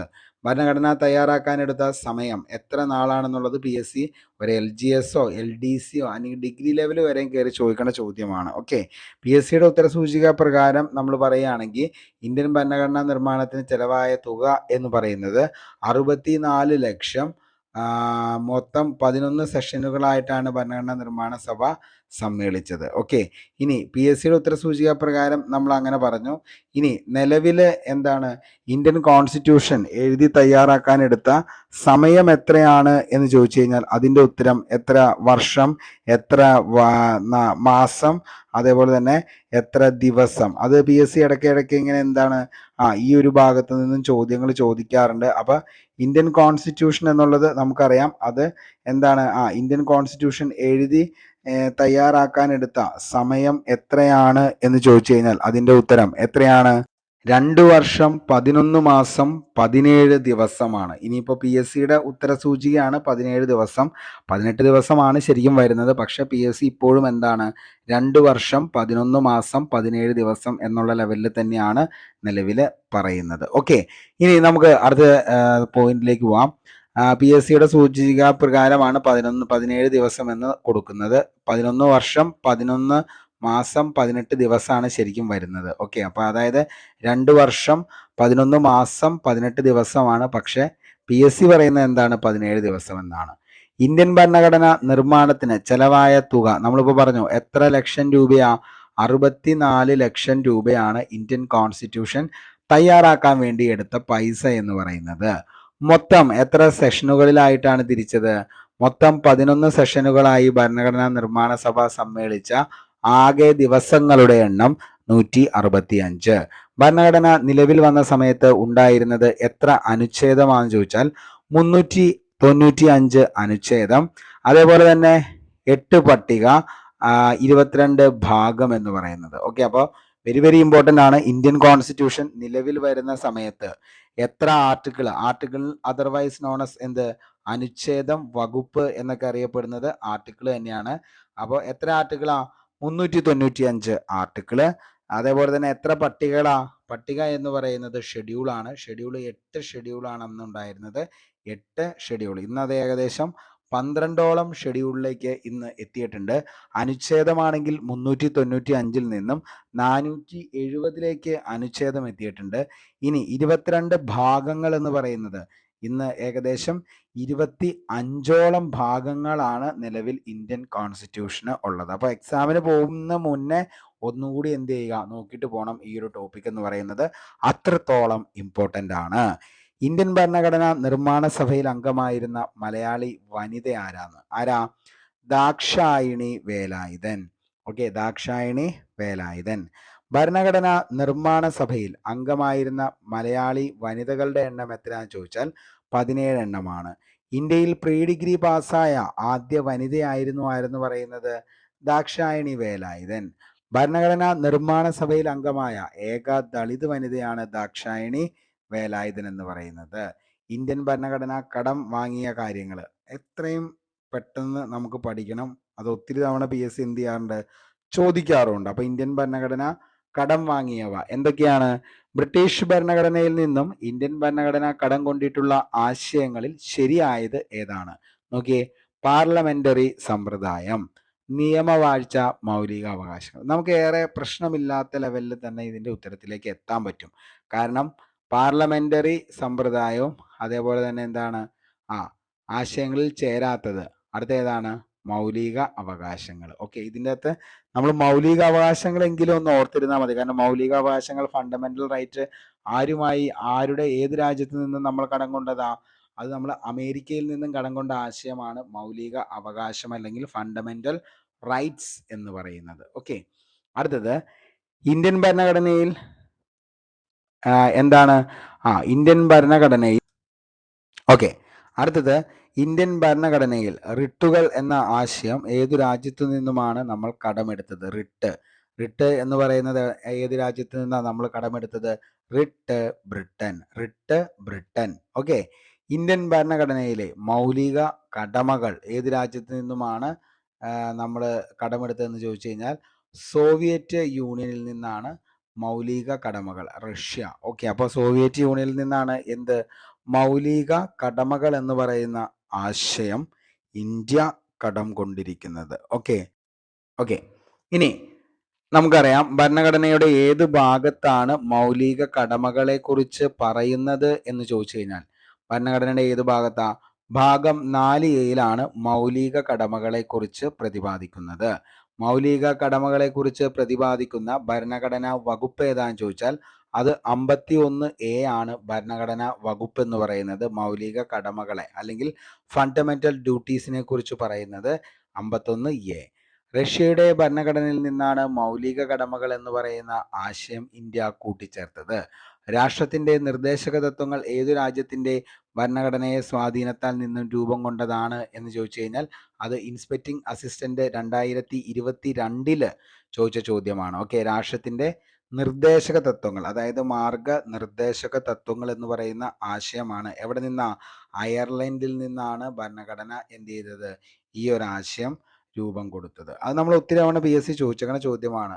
അതായത് അവശിഷ്ടാധികാരം താഴെ പറയുന്നവയിൽ ഏത് മായി ബന്ധപ്പെട്ടിരിക്കുന്നു എന്ന് ചോദിച്ചു കഴിഞ്ഞാൽ അതേപോലെ തന്നെ രാഷ്ട്രത്തിന്റെ നിർദ്ദേശക തത്വങ്ങൾ ഏത് രാജ്യത്തിന്റെ ഭരണഘടനയുടെ സ്വാധീനത്താൽ നിന്നും രൂപം കൊണ്ടതാണെന്ന് ചോദിച്ചു കഴിഞ്ഞാൽ അത് അയർലൻഡാണ്. മാർഗനിർദ്ദേശക തത്വങ്ങൾ, പ്രസിഡന്റിന്റെ തിരഞ്ഞെടുപ്പ്, രാജ്യസഭയിലേക്ക് രാഷ്ട്രപതി നാമനിർദ്ദേശം ചെയ്യുന്നത്, ഇവയെല്ലാം അയർലൻഡിന്റെ ഭരണഘടനയിൽ നിന്നുമാണ് നമ്മൾ കടം കൊണ്ടിരിക്കുന്നത്. അടിയന്തരാവസ്ഥ എന്ന വ്യവസ്ഥ ഏത് രാജ്യത്തിന്റെ ഭരണഘടനയിൽ നിന്നാണ് ഇന്ത്യ കടം കൊണ്ടിരിക്കുന്നത്? ജർമ്മനിയിൽ നിന്നാണ് അടിയന്തരാവസ്ഥ. നമുക്കറിയാം. അങ്ങനെയാണെങ്കിൽ മക്കളെ നമ്മൾ ഇന്നത്തെ ഹോട്ട് ക്വസ്റ്റ്യൻ എന്ന് പറയുന്നത് ദേശീയ അടിയന്തരാവസ്ഥയെക്കുറിച്ച് പരാമർശിക്കുന്ന അനുച്ഛേദം ഏതാന്നുള്ളത് താഴെ നിങ്ങൾ കമന്റ് ബോക്സിൽ ഒന്ന് രേഖപ്പെടുത്തുക. ഓക്കെ, അപ്പോൾ എന്തായിരുന്നു നമ്മുടെ ചോദ്യം എന്ന് പറയുന്നത്? അതായത് ദേശീയ അടിയന്തരാവസ്ഥ പ്രഖ്യാപിക്കാനായിട്ട് നമ്മൾ എടുക്കുന്ന ആർട്ടിക്കിൾ ഏതാന്നുള്ളത് താഴെ കമന്റ് ബോക്സിൽ ഒന്ന് രേഖപ്പെടുത്തുക. ദേശീയ അടിയന്തരാവസ്ഥയുമായി ബന്ധപ്പെട്ട ആർട്ടിക്കിൾ. ആകെ 3 അടിയന്തരാവസ്ഥയെക്കുറിച്ചാണ് നമുക്ക് പഠിക്കാനുള്ളൂ. 1 ദേശീയ അടിയന്തരാവസ്ഥ, 2 സംസ്ഥാന അടിയന്തരാവസ്ഥ, 3 സാമ്പത്തിക അടിയന്തരാവസ്ഥ. ഇന്നത്തെ സാമ്പത്തിക അടിയന്തരാവസ്ഥ മാത്രം ഇതുവരെ എന്ത് ചെയ്തിട്ടില്ല? എടുക്കേണ്ടി വന്നിട്ടില്ല. ഓക്കെ, അടിയന്തരാവസ്ഥ government of India act 1935. Okay, ഇനി അടിയന്തരാവസ്ഥ government of India act 1935. Okay, അപ്പോൾ ഇത്രയും കാര്യങ്ങൾ ഓർത്തു വെച്ചോ. എപ്പോഴും നമുക്ക് കൺഫ്യൂഷൻ അടിക്കുന്ന ഒരു കാര്യമുണ്ട്. അതായത് അടിയന്തരാവസ്ഥ കാലത്ത് മൗലിക അവകാശങ്ങൾ റദ്ദ് ചെയ്യുന്നതുമായി ബന്ധപ്പെട്ട് പുറത്തിറക്കിയ ആർട്ടിക്കിളാണ് നിലവിൽ പുറത്തിറക്കിയ രാജ്യം. അതുമായി ബന്ധപ്പെട്ട് പുറത്തിറക്കിയ രാജ്യമാണ് ജർമ്മനി എന്ന് പറയുന്നത്. അതായത് അടിയന്തരാവസ്ഥ കാലത്ത് മൗലിക അവകാശങ്ങൾ റദ്ദ് ചെയ്യാൻ പാടില്ല എന്ന് പറഞ്ഞത് ജർമ്മനിയുടെ കോൺസ്റ്റിറ്റ്യൂഷനിൽ നിന്നാണ് ഇന്ത്യ അത് എന്ത് ചെയ്തത്? കടം കൊണ്ടത്. ഇനി ഇന്ത്യൻ ഭരണഘടനയിൽ റിപ്പബ്ലിക് എന്ന ആശയം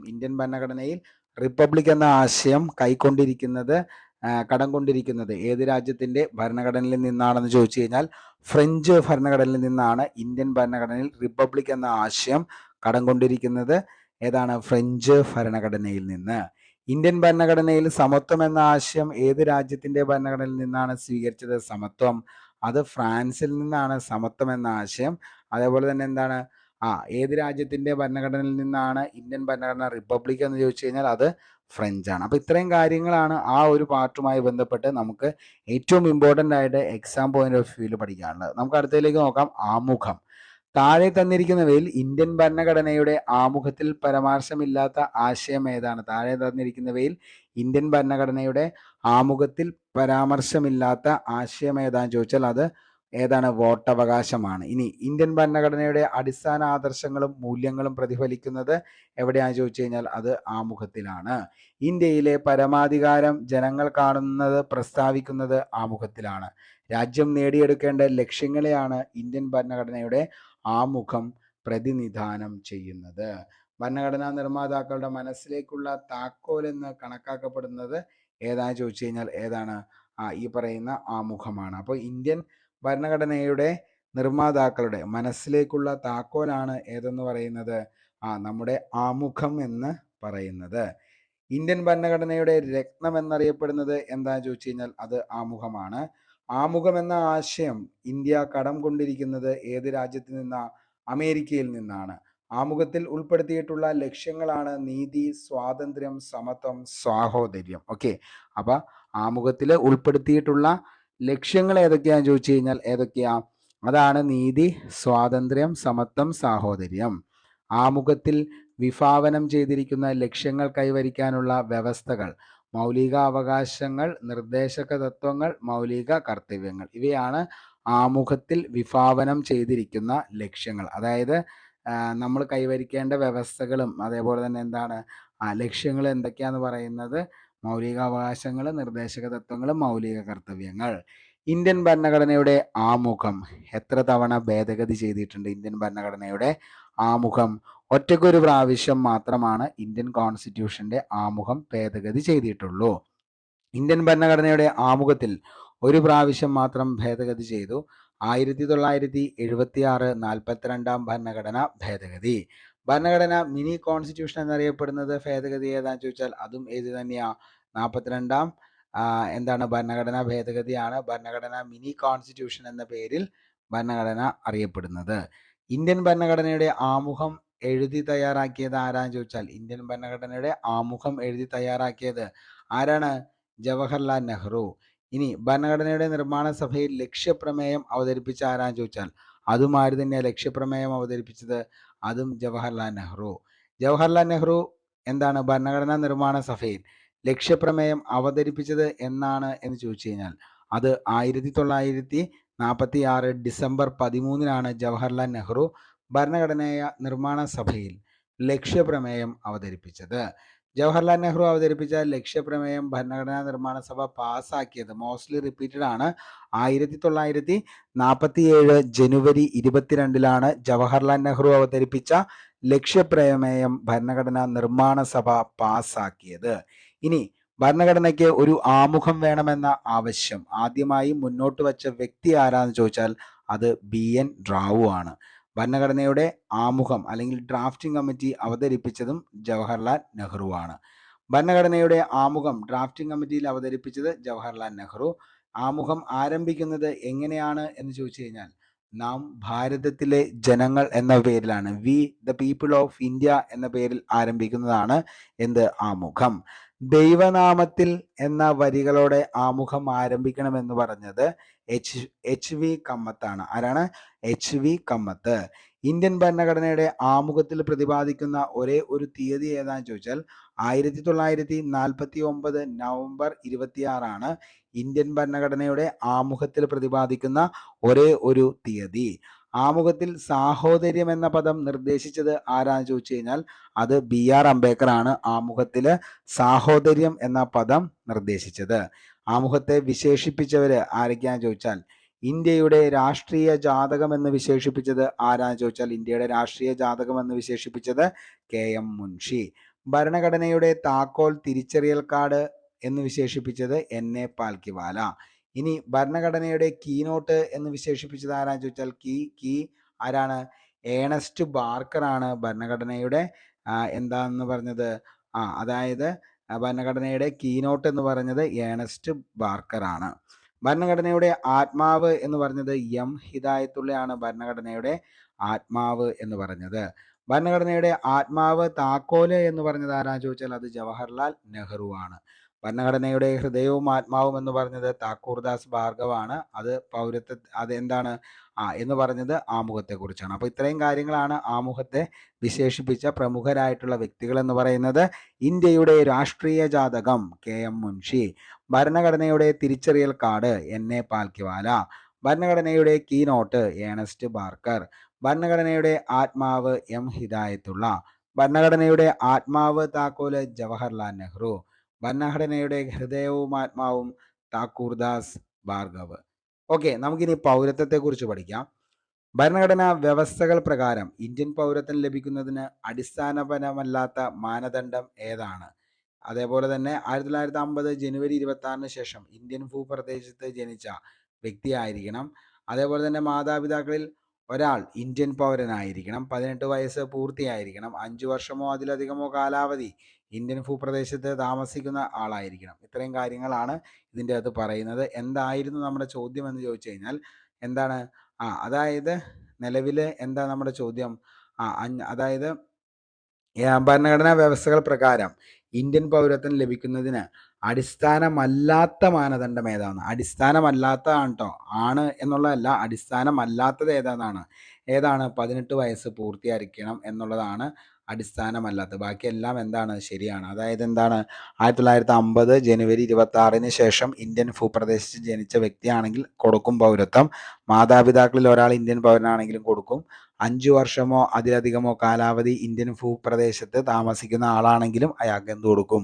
ഉറപ്പായിട്ടും പൗരത്വം കൊടുക്കുന്നതായിരിക്കും. ഓക്കെ, ഇന്ത്യൻ പൗരത്വ നിയമം പാർലമെന്റ് പാസ്സാക്കിയ വർഷം എന്നാണ് ചോദിച്ചാൽ, ഇന്ത്യൻ പാർലമെന്റ് നിയമം എന്താണ്? ഇന്ത്യൻ പൗരത്വ നിയമം പാർലമെന്റ് പാസ്സാക്കിയത് 1955 ഇന്ത്യൻ പൗരത്വ നിയമം പാർലമെന്റ് പാസ്സാക്കിയത്.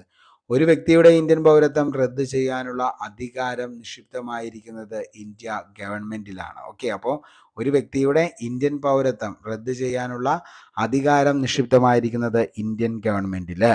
വിദേശികൾക്ക് ഇന്ത്യൻ പൗരത്വം നേടിയെടുക്കുന്നതിനുള്ള മാർഗങ്ങളാണ് വിശദീകരിക്കുന്നതിന് 1955 ഇന്ത്യൻ പൗരത്വ നിയമത്തിൽ പൗരത്വത്തെ നമുക്ക് രണ്ടായിട്ട് തരംതിരിക്കാം. ഒന്ന് സ്വാഭാവിക പൗരത്വമെന്നും ആർജിത പൗരത്വമെന്നും. അപ്പോൾ സ്വാഭാവിക പൗരത്വമെന്നും ആർജിത പൗരത്വമെന്നും പൗരത്വത്തെ നമുക്ക് എന്ത് ചെയ്യാം?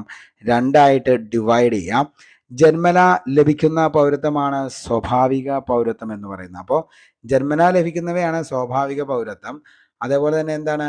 ഒരു രാജ്യത്ത് നിലവിലുള്ള നിയമാനുസൃത നടപടികൾ പാലിച്ചുകൊണ്ട് ഒരാൾ നേടുന്ന പൗരത്വമാണ് ആർജിത പൗരത്വം എന്ന് പറയുന്നത്.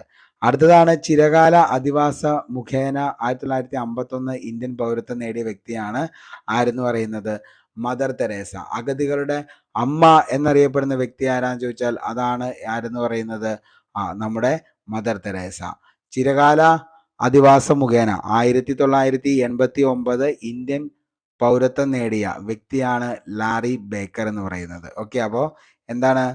നിലവില് അപ്പോൾ ഇത്രയും കാര്യങ്ങളാണ് ഇതിൻ്റെ അകത്തുള്ളത്. പാർലമെന്റ് പാസ്സാക്കി 1955 പൗരത്വ നിയമം അനുസരിച്ച് ഒരു വ്യക്തിക്ക് 5 രീതിയിൽ ഇന്ത്യൻ പൗരത്വം നേടിയെടുക്കാം. ഓക്കെ, അപ്പോൾ 5 രീതിയിൽ നമുക്ക് എന്ത് ചെയ്യാം? ഇന്ത്യയിലെ പൗരത്വം നമുക്ക് നേടിയെടുക്കാനായിട്ട് പറ്റും. ഓക്കെ, ഒന്ന് ഓർത്തു വെച്ചോ, 5 രീതിയിൽ എന്ത് ചെയ്യാം? പൗരത്വം നേടിയെടുക്കാം. ഓക്കെ, 5 രീതിയിൽ നമുക്ക് എന്ത് ചെയ്യാം? പൗരത്വം നേടിയെടുക്കാം. അതായത് ഒന്ന് ജന്മസിദ്ധമായ പൗരത്വം. ഓക്കെ, അപ്പോൾ ജന്മസിദ്ധമായിട്ട് നമുക്ക് എന്ത് ചെയ്യാം? നിലവിലെ പൗരത്വം നേടിയെടുക്കാം. അതേപോലെ തന്നെ പിന്തുടർച്ച വഴി നമുക്ക് എന്ത് ചെയ്യാം? പൗരത്വം നേടിയെടുക്കാം. അപ്പോൾ അതായത് പിന്തുടർച്ച വഴി നമുക്ക് എന്ത് ചെയ്യാം? പൗരത്വം നേടിയെടുക്കാം. അപ്പോൾ ജന്മസിദ്ധമായിട്ട് പൗരത്വം നേടിയെടുക്കാം, പിന്തുടർച്ച വഴിയുള്ള പൗരത്വം, രജിസ്ട്രേഷൻ വഴിയുള്ള പൗരത്വം, ചിരകാല അധിവാസം മുഖേന. അതായത് ഇപ്പൊ നമുക്ക് മദർ തെരേസയ്ക്ക് കിട്ടിയത് ചിരകാല അധിവാസം മുഖേനയാണ്. അപ്പോൾ അതേപോലെ നമുക്ക് എന്ത് ചെയ്യാം? ഈ പറയുന്ന പൗരത്വം നേടിയെടുക്കാം. പ്രാദേശിക സംയോജനം വഴിയുള്ള പൗരത്വം. ഒരു ഇന്ത്യൻ പൗരന് ഇത്രയും രീതിയിൽ നമുക്ക് എന്ത് ചെയ്യാം? 5 രീതിയിൽ പൗരത്വം നമുക്ക് എന്ത് ചെയ്യാം? നേടിയെടുക്കാനായിട്ട് പറ്റും. ഓക്കെ, അപ്പോൾ എത്ര രീതിയിൽ നമുക്ക് പൗരത്വം നേടിയെടുക്കാം? 5 രീതിയിൽ പൗരത്വം നേടിയെടുക്കാം. ഒന്നുകൂടി പറയാം. ജന്മസിദ്ധമായ പൗരത്വം, ബൈ ബർത്ത്, ബൈ ഡീസൻ അതായത് പിന്തുടർച്ച വഴിയുള്ള പൗരത്വം, ബൈ രജിസ്ട്രേഷൻ വഴിയുള്ള പൗരത്വം, അതേപോലെ ബൈ നാച്ചുറലൈസേഷൻ അതായത് ചിരകാല അധിവാസം മുഖേനയുള്ള പൗരത്വം, അടുത്തത് പ്രാദേശിക സംയോജനം വഴിയുള്ള പൗരത്വം. ഇങ്ങനെ 5 രീതിയിൽ പൗരത്വം നേടിയെടുക്കാം. ഇനി ഒരു ഇന്ത്യൻ പൗരന് എത്ര രീതിയിൽ പൗരത്വം നഷ്ടപ്പെടാമെന്ന് ചോദിച്ചു കഴിഞ്ഞാൽ, ഒന്നാമത്തെയാണ് എങ്ങനെയാണ്, അതായത് നമുക്ക് പൗരത്വം നമുക്ക് എന്ത് ചെയ്യാം, ഉപേക്ഷിക്കാൻ പറ്റുമെന്ന് ചോദിച്ചു കഴിഞ്ഞാൽ, പൗരത്വം നമുക്ക് സ്വമേധയാ നമുക്ക് എന്ത് ചെയ്യാം, ഉപേക്ഷിക്കാം. അങ്ങനെ നമുക്ക് പൗരത്വം നഷ്ടപ്പെടാം. അതേപോലെ തന്നെ പൗരത്വം നിർത്തലാക്കാം. അതേപോലെ തന്നെ പൗരത്വാപഹരണം. ഇങ്ങനെയാണ് 3 രീതിയിൽ പൗരത്വം നമുക്ക് എന്ത് ചെയ്യുന്നത്, നഷ്ടപ്പെടുന്നത്. ഓക്കെ, അടുത്ത ചോദ്യത്തിലേക്ക് പോവാം. ഇന്ത്യൻ ഭരണഘടനയിൽ പൗരത്വം വിശദീകരിക്കുന്ന ആർട്ടിക്കിൾ ഏതാണ്? മോസ്റ്റ്ലി റിപ്പീറ്റഡ് ആണ് ഈ ഒരു ചോദ്യം എന്ന് പറയുന്നത്. ഇന്ത്യൻ ഭരണഘടനയിൽ പൗരത്വം വിശദീകരിക്കുന്ന അനുച്ഛേദം, ആർട്ടിക്കിൾ, വകുപ്പ് ഏതാണെന്ന് ചോദിച്ചാൽ 5 മുതൽ 11 വരെയുള്ള വകുപ്പുകളിലാണ് എന്ത് ചെയ്യുന്നത്, ആർട്ടിക്കിളിൽ എന്ത് ചെയ്യുന്നത്, നിലവില് ആർട്ടിക്കിള് പറയുന്നത്. ഇന്ത്യൻ ഭരണഘടനയിൽ പൗരത്വത്തെക്കുറിച്ച് വിശദീകരിക്കുന്ന ആർട്ടിക്കിളാണ് 5 മുതൽ 11 വരെ. ഭരണഘടനയിൽ പൗരത്വത്തെക്കുറിച്ച് പ്രതിപാദിക്കുന്ന ഭാഗം ഏതാണെന്ന് ചോദിച്ചാൽ ഭാഗം 2-ലാണ് പൗരത്വത്തെക്കുറിച്ച് പറയുന്നത്. ഇന്ത്യൻ ഭരണഘടന വിഭാവനം ചെയ്തിരിക്കുന്ന പൗരത്വമാണ് ഏത്, ഏക പൗരത്വം എന്ന് പറയുന്നത്. അപ്പോൾ ഏക പൗരത്വം എന്ന് പറയുന്നത് ഇന്ത്യൻ കോൺസ്റ്റിറ്റ്യൂഷൻ പ്രൊവൈഡ് ചെയ്യുന്നത് ഏക പൗരത്വമാണ്, സിംഗിൾ സിറ്റിസൺഷിപ്പ്. ആർട്ടിക്കിൾ 5 ഭരണഘടന നിലവിൽ വന്ന സമയത്ത് ഉണ്ടായിരുന്ന പൗരന്മാരെ കുറിച്ച് പറയുന്നതാണ് ഏതെന്ന് പറയുന്നത്, ആർട്ടിക്കിൾ 5 എന്ന് പറയുന്നത്. Okay, article 6. ഓക്കെ, ആർട്ടിക്കിൾ 6 എന്തിനെ കുറിച്ചാണ് പറയുന്നത്? ആർട്ടിക്കിൾ 6 പാകിസ്ഥാനിൽ നിന്ന് ഇന്ത്യയിലേക്ക് കുടിയേറിയവർക്ക് പൗരത്വത്തിനുള്ള അവകാശത്തെക്കുറിച്ച് പറയുന്നതാണ് ഏതെന്ന് പറയുന്നത്, ആർട്ടിക്കിൾ 6 എന്ന് പറയുന്നത്. ആർട്ടിക്കിൾ 7 എന്താണെന്ന് ചോദിച്ചു കഴിഞ്ഞാൽ 1947 ശേഷം പാകിസ്ഥാനിലേക്ക് കുടിയേറി പാർക്കുകയും ശേഷം ഇന്ത്യയിൽ തിരിച്ചെത്തിയ ഇന്ത്യൻ പൗരന്മാർക്കുള്ള അവകാശത്തെക്കുറിച്ച് പറയുന്നതാണ് അനുച്ഛേദം 7. അടുത്തത് ആർട്ടിക്കിൾ 8 എന്താണെന്ന് ചോദിച്ചാൽ ഇന്ത്യയിൽ ജനിക്കുകയും ഇന്ത്യക്ക് പുറത്ത് താമസിക്കുകയും ചെയ്യുന്ന ചില ആളുകളുടെ പൗരത്വത്തിനുള്ള അവകാശം. അടുത്തത് ആർട്ടിക്കിൾ 9 വിദേശ പൗരത്വം സ്വീകരിക്കുന്നവർ ഇന്ത്യൻ പൗരന്മാർ ആയിരിക്കില്ല. ആർട്ടിക്കിൾ 10 പൗരത്വത്തിനുള്ള അവകാശങ്ങളുടെ തുടർച്ചയെക്കുറിച്ചാണ് പറയുന്നത്. ഇനി ആർട്ടിക്കിൾ 11 എന്തെന്ന് പറയുന്നത്, പൗരത്വത്തിനുള്ള അവകാശത്തെക്കുറിച്ച് ക്രമപ്പെടുത്തുന്നത്. ഓക്കെ, പൗരത്വത്തിനുള്ള അവകാശം പാർലമെന്റ് നിയമം വഴി ക്രമപ്പെടുത്തുന്നതിനെ കുറിച്ച് പറയുന്നതാണ് ആർട്ടിക്കിൾ 11 എന്ന് പറയുന്നത്. വെരി വെരി ഇമ്പോർട്ടൻ്റ് ആണ്. ഓക്കെ, പൗരത്വ ഭേദഗതി നിയമം പാസാക്കിയ വർഷം എന്നാണ്? ചോദിച്ചേക്കുന്ന ചോദ്യമാണ് പൗരത്വ ഭേദഗതി നിയമം. അത് ചോദിച്ചത് ഫീമെയിൽ അസിസ്റ്റന്റ് പ്രസിഡന്റ് ഓഫീസർ 2023 ചോദിച്ച ചോദ്യമാണ്. വെരി വെരി ഇമ്പോർട്ടൻ്റ് ആണ്. പൗരത്വ ഭേദഗതി നിയമം പാസാക്കിയ വർഷം 2019 ഡിസംബർ 11 പൗരത്വ ഭേദഗതി നിയമം പാസാക്കിയത്. ഓക്കെ, ഇനി പൗരത്വ ഭേദഗതി നിയമം 2019 എന്താണ് പറയുന്നത് എന്ന് ചോദിച്ചു കഴിഞ്ഞാൽ, 2014 ഡിസംബർ 31 അതിനു മുൻപ് അഫ്ഗാനിസ്ഥാൻ, പാകിസ്ഥാൻ, ബംഗ്ലാദേശ് എന്നീ രാജ്യങ്ങളിലെ ന്യൂനപക്ഷ വിഭാഗങ്ങളിൽപ്പെടുന്ന ഹിന്ദു, സിഖ്, ബുദ്ധ, ജൈന, പാഴ്സി, ക്രിസ്ത്യൻ എന്നിവർക്ക് മതപീഡനം മൂലമാണ് ഇന്ത്യയിലേക്ക് കുടിയേറിയതെങ്കിൽ അവർക്ക് ഇന്ത്യൻ പൗരത്വം നൽകുന്ന നിയമത്തിനെ പറയുന്ന പേരാണ് പൗരത്വ ഭേദഗതി നിയമം 2019. അതായത് 2014 ഡിസംബർ 31 മുൻപ് അഫ്ഗാനിസ്ഥാൻ, പാകിസ്ഥാൻ, അതേപോലെ ബംഗ്ലാദേശ് എന്നീ രാജ്യങ്ങളിലെ ന്യൂനപക്ഷ വിഭാഗങ്ങളിൽപ്പെടുന്ന സിഖ്, ഹിന്ദു, ബുദ്ധ, ജൈന, പാഴ്സി, ക്രിസ്ത്യൻ എന്നിവർക്ക് മതപീഡനം മൂലം ഇന്ത്യയിലേക്ക് കുടിയേറിയതെങ്കിൽ അവർക്കാണ് ഈ പറയുന്ന എന്ത് കൊടുക്കുന്നത്, പൗരത്വ ഭേദഗതി നിയമം വഴി സിറ്റിസൺഷിപ്പ് കൊടുക്കുന്നത്. വെരി വെരി ഇമ്പോർട്ടൻ്റ് ആണ്. ഓക്കെ, അപ്പോൾ ഒന്ന് ഓർത്ത് വെച്ചോ, ഒരു മാർക്ക് നമുക്ക് സെറ്റ് ആവുന്നതായിരിക്കും. ഹിന്ദു, സിഖ്, ബുദ്ധൻ, ജൈന, പാഴ്സി, ക്രിസ്ത്യൻ എന്നിവർക്കാണ്. ഓക്കെ, അടുത്തത് ഇന്ത്യൻ പൗരത്വം ലഭിക്കണമെങ്കിൽ കുടിയേറ്റക്കാർ 11 വർഷം ഇന്ത്യയിൽ താമസിച്ചിരിക്കണം എന്നുള്ളത് 5 വർഷമായി കുറച്ച് 3-ാം ഷെഡ്യൂൾ ഭേദഗതിയിലൂടെയാണ്. ഓക്കെ, അപ്പൊ നേരത്തെ എത്രയായിരുന്നു, 11 വർഷമായിരുന്നു. ഇപ്പൊ എന്താ, 11 വർഷം വേണ്ട, 5 വർഷം മതി. പൗരത്വ ഭേദഗതി ബില്ല് പാർലമെന്റിൽ അവതരിപ്പിച്ചത് ആരാന്ന് ചോദിച്ചാൽ കേന്ദ്ര ആഭ്യന്തരമന്ത്രിയായിട്ടുള്ള അമിത് ഷായാണ് എവിടെ പൗരത്വ ഭേദഗതി ബില്ല് പാർലമെന്റിൽ അവതരിപ്പിച്ചത്. പൗരത്വ ഭേദഗതി ബില്ലിൽ ലോക്സഭ പാസാക്കിയത് 2019 ഡിസംബർ 10. ഓക്കെ, രാജ്യസഭ പാസാക്കിയത് 2019 ഡിസംബർ 11.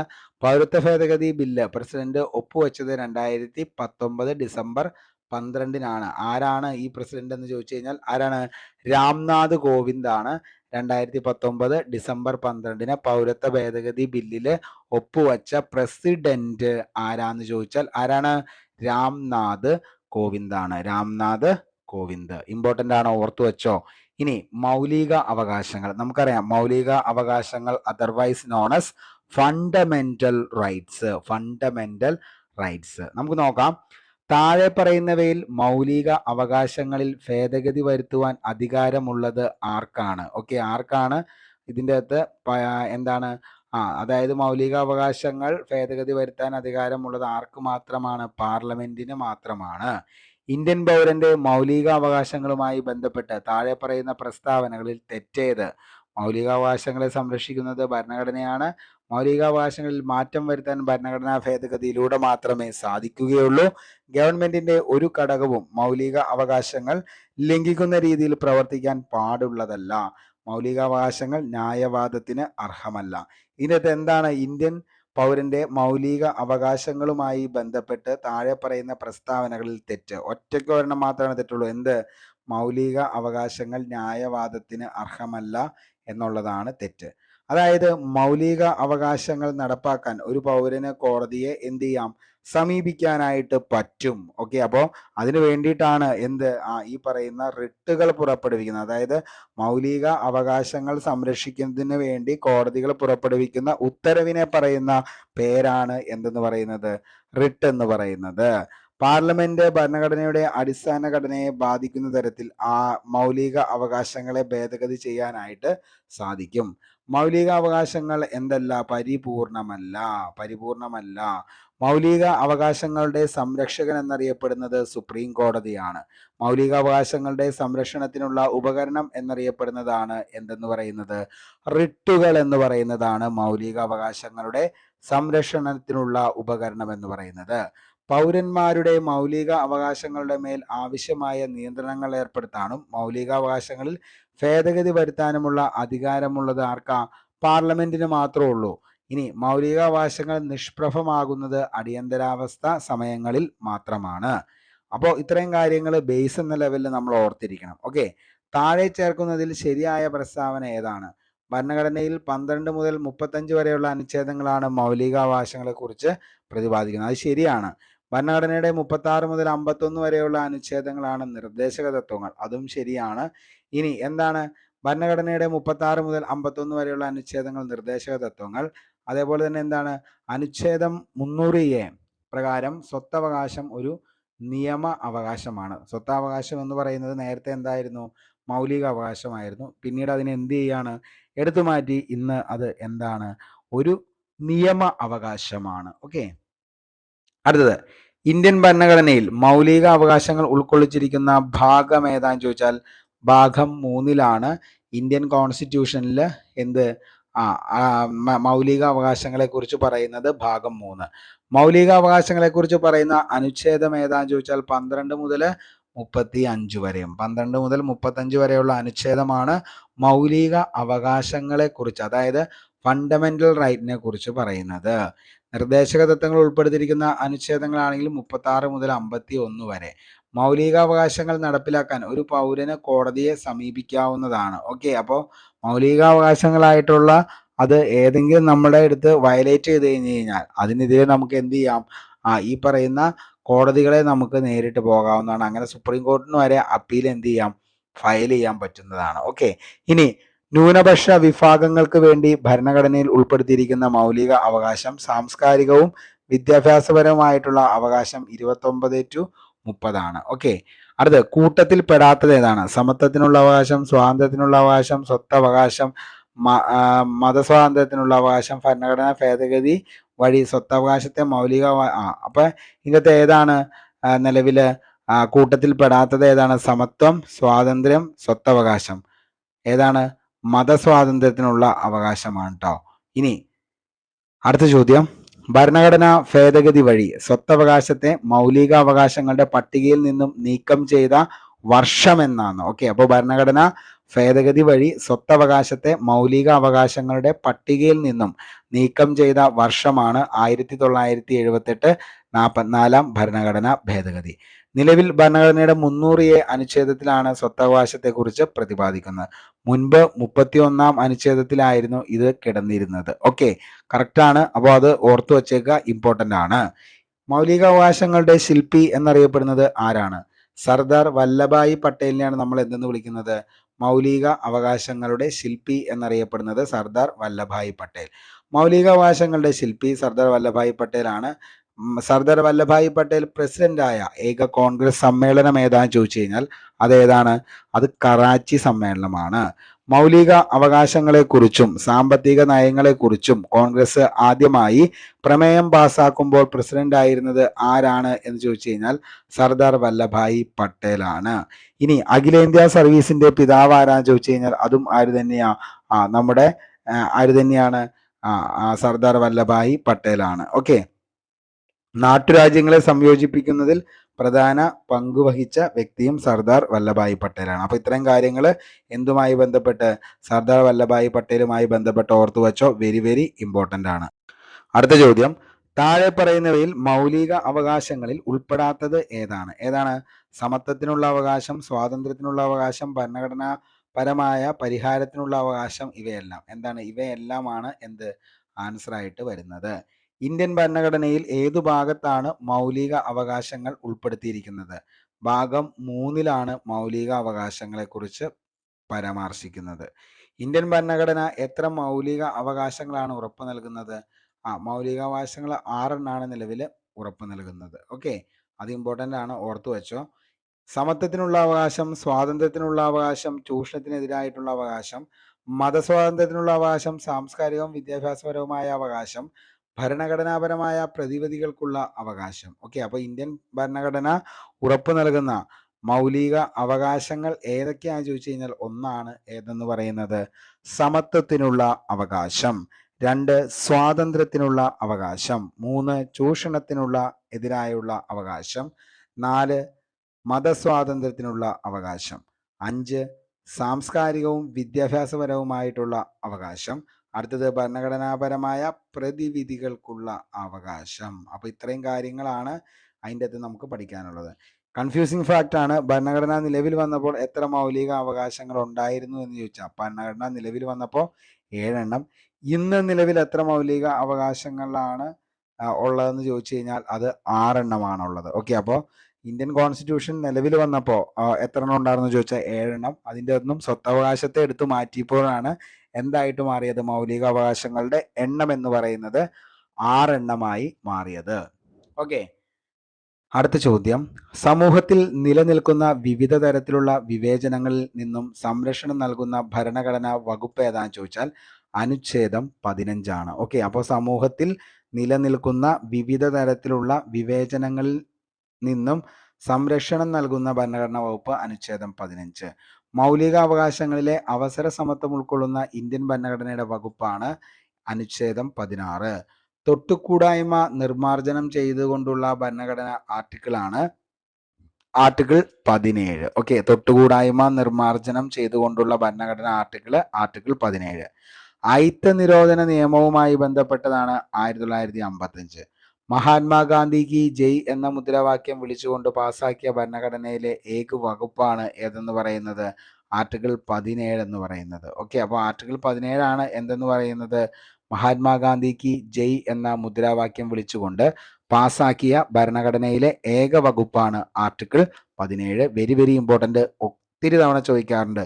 കാരണം മഹാത്മാഗാന്ധിക്ക് ജയ് എന്ന മുദ്രാവാക്യം അതാണ് എപ്പോഴും ചോദിക്കുന്നത്. ആർട്ടിക്കിൾ 17. ഓക്കെ, തൊട്ടുകൂടായ്മ, അൺടച്ചബിലിറ്റി. ഓക്കെ, എല്ലാവരും നിയമത്തിന് മുന്നിൽ തുല്യരാണ്. പാർലമെന്റ് നിർമ്മിക്കുന്ന നിയമങ്ങൾ ഭരണഘടന അനുസൃതമാണോ അല്ലയോ എന്ന് തീരുമാനിക്കുന്നത് കോടതിയുടെ അധികാരമാണ് എന്തെന്ന് പറയുന്നത്? ജുഡീഷ്യൽ റിവ്യൂ എന്ന് പറയുന്നത്. ഓക്കെ, അപ്പോൾ പാർലമെന്റ് നിർമ്മിക്കുന്ന നിയമങ്ങൾ ഭരണഘടന അനുസൃതമാണോ അല്ലയോ എന്ന് ഭരണഘടന അനുസൃതമാണോ അല്ലയോ എന്ന് തീരുമാനിക്കുന്നതിനുള്ള കോടതിയുടെ അധികാരത്തെയാണ് ജുഡീഷ്യൽ റിവ്യൂ. ജുഡീഷ്യൽ റിവ്യൂവിനെ കുറിച്ച് പ്രതിപാദിക്കുന്ന ഭരണഘടനാ വകുപ്പ് അനുച്ഛേദം 13.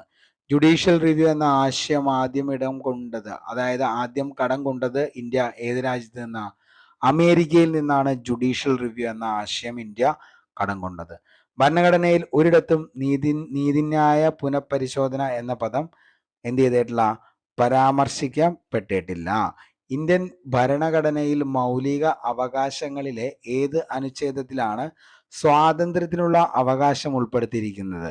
സ്വാതന്ത്ര്യത്തിനുള്ള അവകാശം ഉൾപ്പെടുത്തിയിരിക്കുന്നത് ഏതാണ്? അനുച്ഛേദം 19 താഴെ പറയുന്നവയിൽ മൗലിക അവകാശങ്ങളുടെ അടിത്തറ എന്നറിയപ്പെടുന്ന അനുച്ഛേദം ഏതാണെന്ന് ചോദിച്ചാൽ ഏതാണ്? ആർട്ടിക്കിൾ 21 താഴെ പറയുന്നവയിൽ മൗലിക അവകാശങ്ങളുടെ അടിത്തറ എന്നറിയപ്പെടുന്ന അനുച്ഛേദം. ഇന്ത്യയിൽ കരുതൽ തടങ്കൽ നിയമപ്രകാരം അറസ്റ്റിലായ വ്യക്തി ആരാന്ന് ചോദിച്ചാൽ അതാണ് AK ഗോപാലൻ. അപ്പോൾ ഇന്ത്യയിൽ കരുതൽ തടങ്ക് വഴി അറസ്റ്റിലായ ആദ്യ വ്യക്തിയാണ് ആര്? AK ഗോപാലൻ. കരുതൽ തടങ്കലിനെ കുറിച്ച് പ്രതിപാദിക്കുന്ന ഭരണഘടനാ അനുച്ഛേദമാണ് അനുച്ഛേദം 22. കരുതൽ തടങ്കൽ ബില്ല് പാർലമെന്റിൽ അവതരിപ്പിച്ചത് സർദാർ വല്ലഭായി പട്ടേൽ. കരുതൽ തടങ്ക് നിയമത്തിൽ അന്നത്തെ രാഷ്ട്രപതിയായിരുന്ന ഡോക്ടർ രാജേന്ദ്ര പ്രസാദ്. ഓക്കെ, ഇനി അത്രയും കാര്യം ഓർത്തു വെച്ചോ. ലോക ബാലവേല വിരുദ്ധ ദിനം എന്നാന്ന് ചോദിച്ചു കഴിഞ്ഞാൽ അത് ജൂൺ 12. ബാലവേല നിയന്ത്രിക്കുന്നതിന് ഭരണഘടനയിലെ അനുച്ഛേദം ഏതാന്ന് ചോദിച്ചു കഴിഞ്ഞാൽ അതാണ് അനുച്ഛേദം 24. 14 വയസ്സ് വരെയുള്ള കുട്ടികളുടെ ഏതെങ്കിലും വ്യവസായശാലയിലോ ഖനിയിലോ അപായ സാധ്യതയുള്ള മറ്റേതെങ്കിലും ഇടങ്ങളിലോ തൊഴിലെടുപ്പിക്കുന്നത് നിരോധിക്കുന്നതുമായി ബന്ധപ്പെട്ടിരിക്കുന്നു ബാലവേല നിരോധനം എന്ന് പറയുന്നത്. ബാലവേല ഉപയോഗിച്ചിട്ടില്ലാത്ത ഉൽപ്പന്നങ്ങൾക്ക് നൽകുന്ന ഗുണമേന്മയുള്ള മുദ്രയാണ് റെഗ് മാർക്ക്. റെഡ് മാർക്ക് ഇപ്പോൾ അറിയപ്പെടുന്നത്, അതായത് റെഗ് മാർക്ക് ഇപ്പോൾ അറിയപ്പെടുന്നത് ഏത് പേരിലാണെന്ന് ചോദിച്ചു കഴിഞ്ഞാൽ ഗുഡ് വീവ് എന്ന പേരിലാണ് റെഗ് മാർക്ക് അറിയപ്പെടുന്നത്. ബാലവേല തടയാൻ വേണ്ടിയിട്ട് ചിൽഡ്രൻ ലേബർ ട്രാക്കിംഗ് സിസ്റ്റം ആരംഭിച്ച സംവിധാനമാണ് ബീഹാർ. അപ്പോൾ ബാലവേല തടയാൻ ചൈൽഡ് ലേബർ ട്രാക്കിംഗ് സിസ്റ്റം ആരംഭിച്ച സംവിധാനം ഏത് സംസ്ഥാനമാണെന്ന് ചോദിച്ചു കഴിഞ്ഞാൽ അത് ബീഹാർ. ഇന്ത്യൻ ഭരണഘടനയുടെ ആത്മാവും ഹൃദയവും എന്ന് വിശേഷിപ്പിക്കപ്പെടുന്ന ആർട്ടിക്കിളാണ് ആർട്ടിക്കിൾ 32. ഇന്ത്യൻ ഭരണഘടനയുടെ എന്താണ് ഹൃദയവും ആത്മാവും എന്ന് വിശേഷിപ്പിക്കുന്നത് ഏതാണെന്ന് ചോദിച്ചു കഴിഞ്ഞാൽ അത് ആർട്ടിക്കിൾ 32. ഓക്കെ, ഇനി അങ്ങനെ വിശേഷിപ്പിച്ച ആരാന്ന് ചോദിച്ചാൽ അത് ഡോക്ടർ BR അംബേദ്കർ. ഇന്ത്യയിൽ വിദ്യാഭ്യാസ അവകാശ നിയമം നിലവിൽ വന്നത് 2010 ഏപ്രിൽ 1 ഇന്ത്യയിൽ വിദ്യാഭ്യാസ അവകാശ നിയമം നിലവിൽ വന്നത്. വിദ്യാഭ്യാസ അവകാശം ഉൾപ്പെടുത്തിയിട്ടുള്ളത് ഭരണഘടനയുടെ ഏത് അനുച്ഛേദത്തിലാണെന്ന് ചോദിച്ചു കഴിഞ്ഞാൽ 21A ആണ്. 6 വയസ്സ് മുതൽ 14 വയസ്സ് വരെയുള്ള കുട്ടികൾക്ക് സൗജന്യ വിദ്യാഭ്യാസം മൗലിക അവകാശമാക്കി മാറ്റിയ ഭരണഘടനാ ഭേദഗതിയാണ് 86 ഭേദഗതി. 86 ഭേദഗതി നിലവിൽ വന്നത് എന്നാന്ന് ചോദിച്ചു കഴിഞ്ഞാൽ 86 ഭേദഗതി എന്നാണ് 86 ഭേദഗതി നിലവിൽ വന്നത്? ഓക്കെ, 86 ഭേദഗതി 2002. വിദ്യാഭ്യാസ അവകാശ നിയമം നമുക്കറിയാം 21A ചുവട് പിടിച്ച് പാർലമെന്റ് പാസാക്കിയ നിയമമാണ് ഏതെന്ന് പറയുന്നത്? നമ്മുടെ വിദ്യാഭ്യാസ അവകാശ നിയമം. അതായത് ആർട്ടിക്കിൾ 21A ചുവട് പിടിച്ച് പാർലമെന്റ് പാസാക്കിയ നിയമമാണ് ഏതെന്ന് പറയുന്നത്? വിദ്യാഭ്യാസ അവകാശ നിയമം. വിദ്യാഭ്യാസ അവകാശ നിയമം പാർലമെന്റ് പാസാക്കിയ വർഷം എന്നാന്ന് ചോദിച്ചു കഴിഞ്ഞാൽ 2009 ഓഗസ്റ്റ് 26. വിദ്യാഭ്യാസ അവകാശ നിയമം നിലവിൽ വന്നത് എന്നാണെന്ന് ചോദിച്ചു കഴിഞ്ഞാൽ 2010 ഏപ്രിൽ 1. മൗലികാവകാശങ്ങൾ സംരക്ഷിക്കുന്നതിനായി കോടതികൾ പുറപ്പെടുവിക്കുന്ന ഉത്തരവിനെ പറയുന്ന പേരാണ് എന്തെന്ന് പറയുന്ന? മോസ്റ്റ്ലി റിപ്പീറ്റഡ്